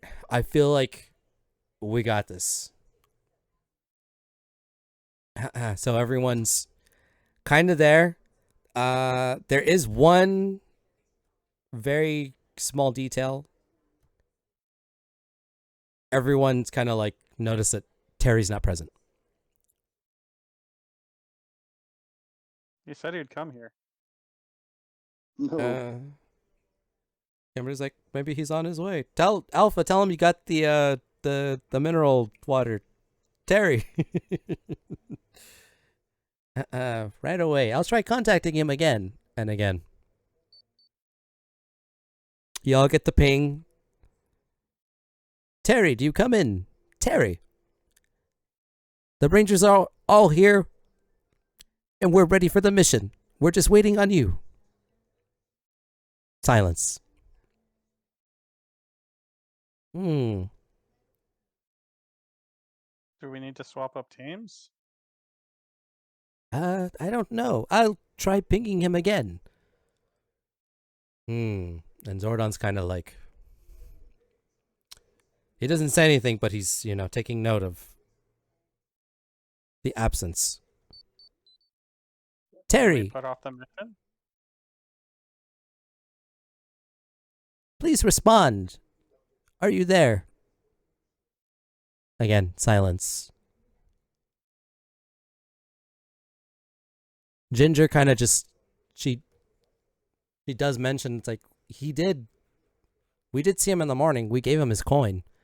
So, we just assumed he was here with the rest of you. Who knows? If he's not here, he's somewhere. I'll try once more. And then Alpha's kind of, again, just trying to, like, spamming Terry at this point. Everyone's, like you said, waiting. Did we put off the mission? You guys have plenty of time, so... I don't know.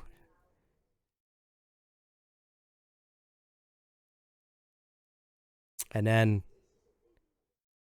Kimberly gets her phone starts blowing up. And she's like, oh, maybe that's him.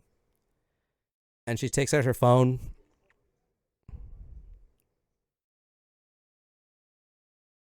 And she kind of like stops and almost drops her phone, and she kind of takes like a step back. She's like, oh my god, oh my god, oh my god.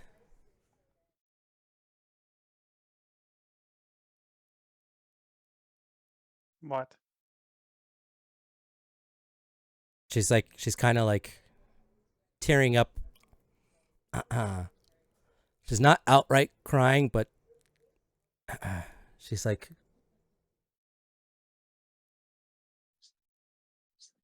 it's my mom.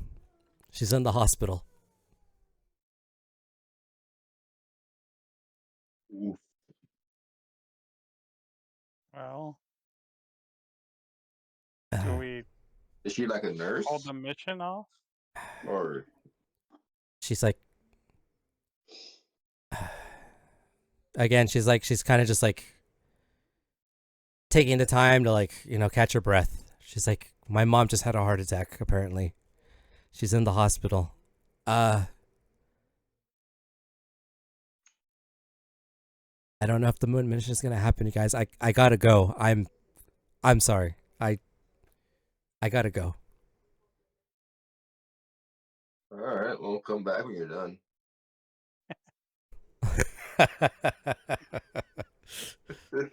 She's like, keep me informed. Of course, I'm like, if this wasn't an emergency, I would be here. She's like, kind of looking at all of you. That's Like, fine. Go be with your mom. she's like, sorry guys. She's like, Alpha, I need you to teleport me somewhere near the hospital, please. Of course, Kimberly. He's putting in the coordinates.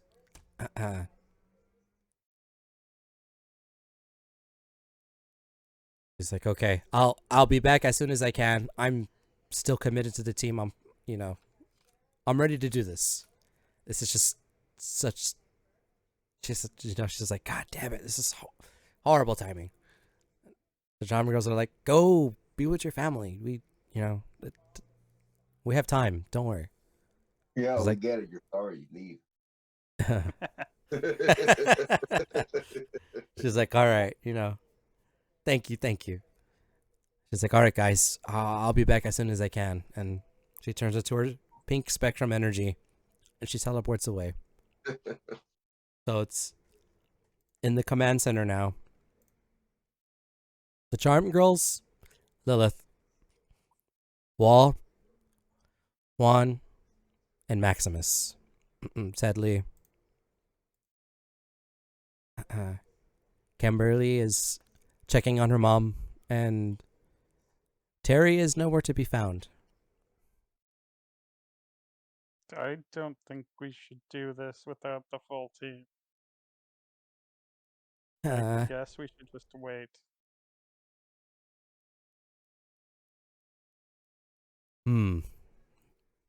This is an unfortunate turn of events.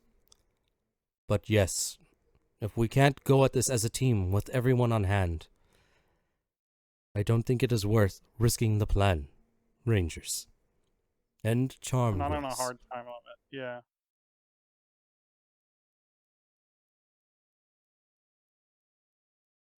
All right, so what's the plan now? We wait. So it's like, yeah, it sucks to say, but we're kind of just, if we can't go at this with everyone giving it their all, it'd be even more of a suicide mission than it already is. Yeah, that's true.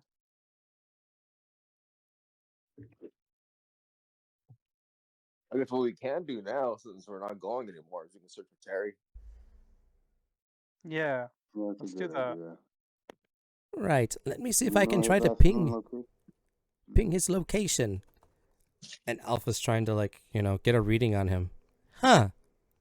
That's very odd. He's not showing up on any of my scans. I'm beginning to be worried, Rangers. Alpha, let's not jump to conclusions. This is Terry.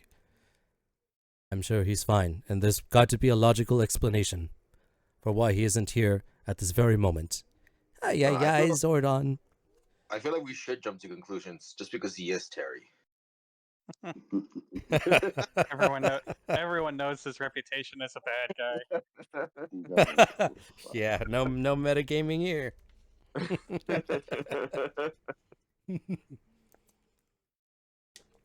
So what was the last thing Terry was working on?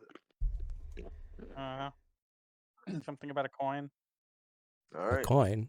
What coin? Eric himself.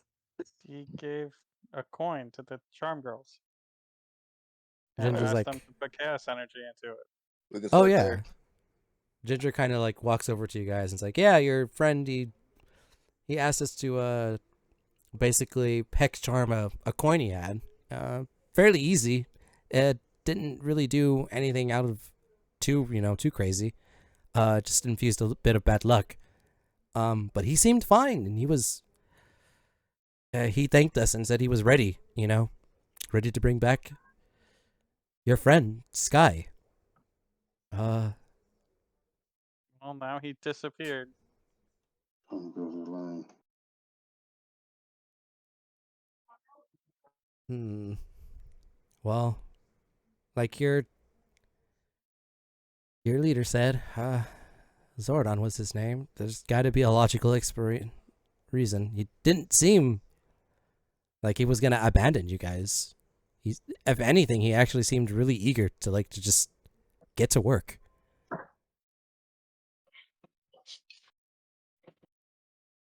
I don't know where he would be right now, unless he's lost on the moon too. But we're still down 2 Rangers. We have no idea where one of them is.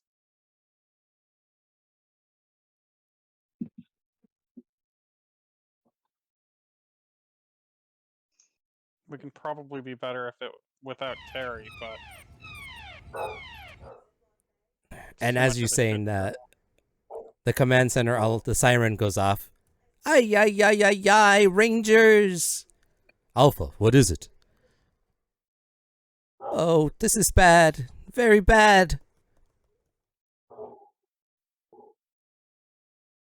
I'm getting a massive spike in energy. Oh no, fluctuating by the area where we were going to attempt to trap Rita. Oh, these readings are off the charts. Alpha, are you sure? Yes, Zordon. Ay, ay, ay. Yeah, I think we found them, boys. Well, let's go see what's going on.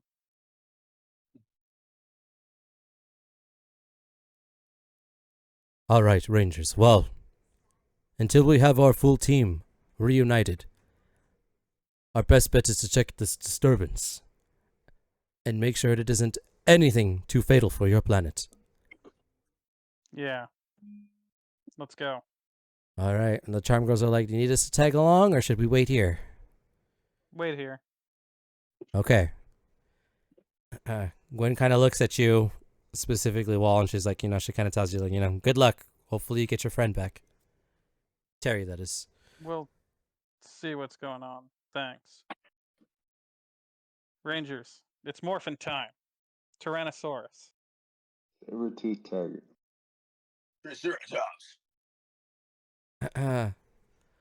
Dragon Zord. All right. And I got to do that was best roll call I ever heard. I'm going to give you 2 more story points because that shit was raw.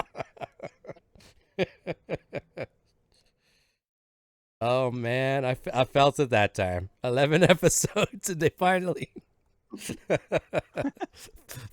meant it. So proud.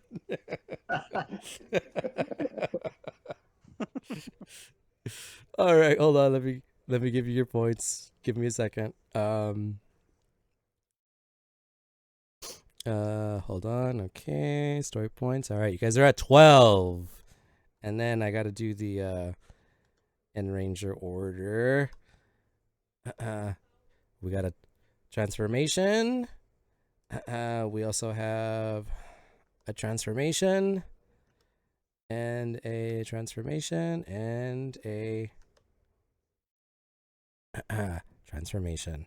But there we go. We are going to end our episode here. So this is a good cutoff point.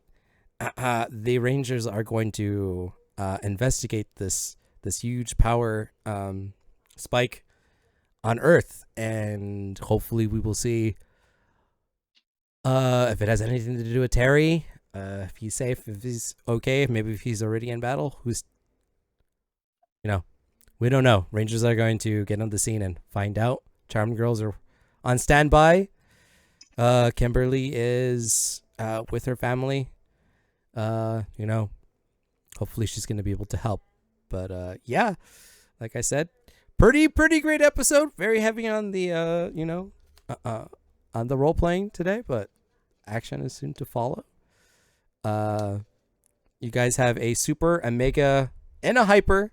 I have a wicked. Those are going to carry over since this is a 2-part episode. You guys do have the 12 story points, so you'll have those to use. Yeah. I hope everyone enjoyed this episode. We're finally so close to the moon. we're nearly I there. don't think we're going to the moon.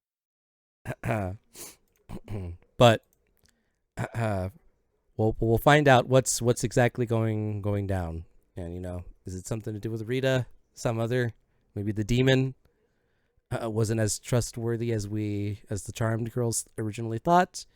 We'll find out next month, April. On that note, I also want to give a huge shout out to, of course, Abyssal Lich for that gift, forcing the gift sub. That's we got to give a Rita laugh. Not to say that has anything to do with Rita, but always got to respect the big gifter enforcer.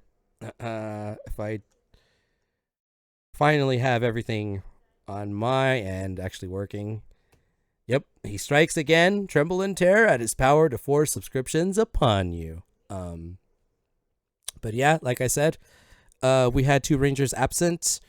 This gives them hopefully the ability to be here next time. Our green and pink Rangers, of course, I'll be handling sub duties should they not be able to. Yeah, definitely don't want to miss next episode. It's gonna get spicy. What was the we're gonna the gravy train, the gravy and the was it The baby seals? yeah, there we go. Yeah. The gravy brown- seals. Yeah, brown beret. Yeah. You Yeah. know, I took 2 tours under Colonel Sanders. Right. It wasn't easy getting those 11 herbs and spices back to the States. Fighting Brexit divisions. All right. Lost a lot of good men that day. Yeah, but yeah, things are looking interesting. Huge shout outs, of course, to everyone in the chat. Thank you for watching. A very good stream. I'm very excited for what comes next. I hope so is everyone. I want to go ahead and close it out by going to each of my Rangers. So we'll close it out with Juan first. Any closing words for our audience? Have a good night, y'all. I'm out. No. Yeah. Oh, am I good? Oh yeah. Any closing words, my mug brother? Our Maximus Brains power. Yeah. If you ever tried the gravy spaghetti, you might fall asleep. Word. Facts. You heard it here first, folks. If you ever try the gravy spaghetti, be prepared for a nap. Exactly, but I have one last thing to plug. Of course, let me bring up my my menu. Of course, we always have the option for redemptions to be made. As I always say, our audience, you have direct power to influence our story. As you can see on the screen, we have different different perks that can be redeemed, such as a super, which gives our heroes an upshift of 1 to their any roll they make, whether that be in combat or outside of combat. They have a mega and a hyper available to them. So, of course, all these things can stack. Should one ranger want to upshift, what is that, 6 times? The option is definitely there. With edge, I might add. I have a wicked enemy to spawn for them, which is going to be 2 levels higher than the rangers, which is usually a good challenge. On a we'll say when all 6 rangers are assembled. We'll see with 4. But you guys do have the charm girls, so we'll go with that. But I also have a special reward called Teenagers with Attitude, or the Monster of the Week. They're currently active in the chat, or for the low cost of I should have this active if things would work.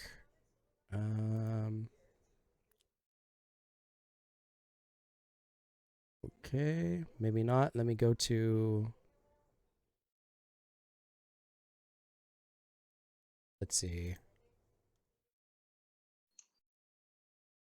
Here's our menu. Let me just bring this up.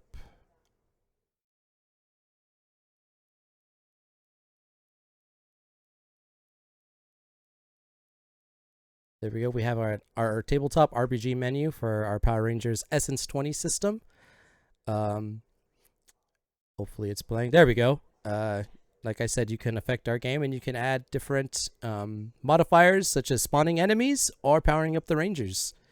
The choice is always yours. But we do have Teenager with Attitude. If you would like to make an important NPC character to befriend our Rangers, or to have a featuring role in an episode, that is also a redemption. So we're always looking for good story plot points and threads. On the flip side, we have Monster of the Week. If you would like to help work with me to design a monster for the Rangers to fight, we also have that available. We've already had 3 be redeemed. 1 is currently waiting to be utilized, but she's I got 1 in the chamber. She's ready to go. And I have a second monster waiting to be created, and that's how we got the Wrath Racer. Sorry, Matt Damer. That's how he was created, through the influence of our audience, our chat. So, again, just keeping you aware. Donations, gift subscriptions, bit sharing are always, you can redeem these. And if you don't have those, I also have free options. You just got to hang out on the stream and build up those Oni stars and redeem them. But yeah, on that note, huge shout outs to Arc Boba Fett, Dame Immaculate Rose, my mods, Team Puffins, of course, my Rangers, everyone viewing. This was a very awesome episode. I can't tell you how excited I was. So proud of my Rangers. Those morphing calls, man. Those morphing calls. They were the best. Hopefully we get that energy carried down into the future. But yeah, we will return. Part 2 of the moon mission. We will find out what happens. Do the Rangers get to the moon? What's going to happen at the location when they get there?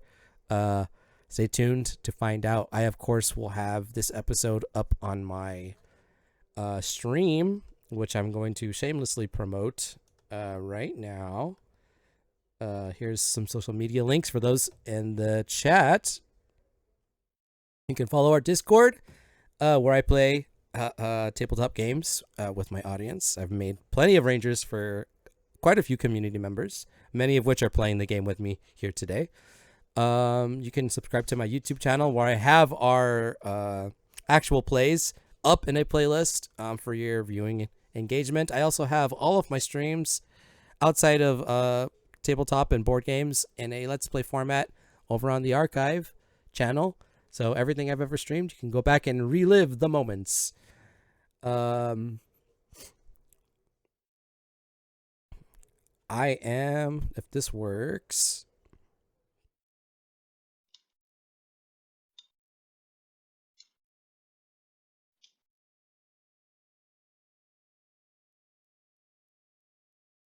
Nope, there we go. There was just a huge lag. So yeah, you can catch up on past episodes to follow along with our story. Link is to the playlist is in the chat right now. And if you're in need of a good GM to help facilitate any of your games, whether they be Power Rangers, Essence20, G.I. Joe, My Little Pony, Transformers, or anything else you might have, look into my services. I am a GM for hire. I have quite a few years experience running a few different systems. I tend to do one-shots. I'm going to be having some community games interspersed with my Power Rangers ongoing campaign. Power Rangers is my baby. I take great care of it. Want to get its degree. But I also have some other games, some suggestions from community members that I'm also looking to run in the downtime in between episodes, since Power Rangers is once a month. Very hard to get. You'd be surprised how hard it is to get 6 friends to meet on a weekend without things falling apart. But yeah, if you would like to reach out to me and maybe to help run a game for you, I am available. DMs are open at StartPlaying.games. I'm GM Eggo, so just keeping you aware of that. Otherwise, on that note, that's all I got. Thank you again, everyone, for tuning in. As I always say, your viewership, your support never goes unnoticed or taken for granted. So thank you again for hanging out. It's time for what my number one mod, who used to have a dad bod, Dim Kara, calls the Truman Show outro. So thank you again for sticking around to the end of the stream. We'll be back next month for part 2, The Moon in the Sky. But I just want to say, no matter where you're watching from, I hope everyone has a good morning, good afternoon, good evening, good night. I'm GM Eggo. These are my Power Rangers. We'll see you next time. And remember, may the power protect you. Till then, everyone, take care. Peace.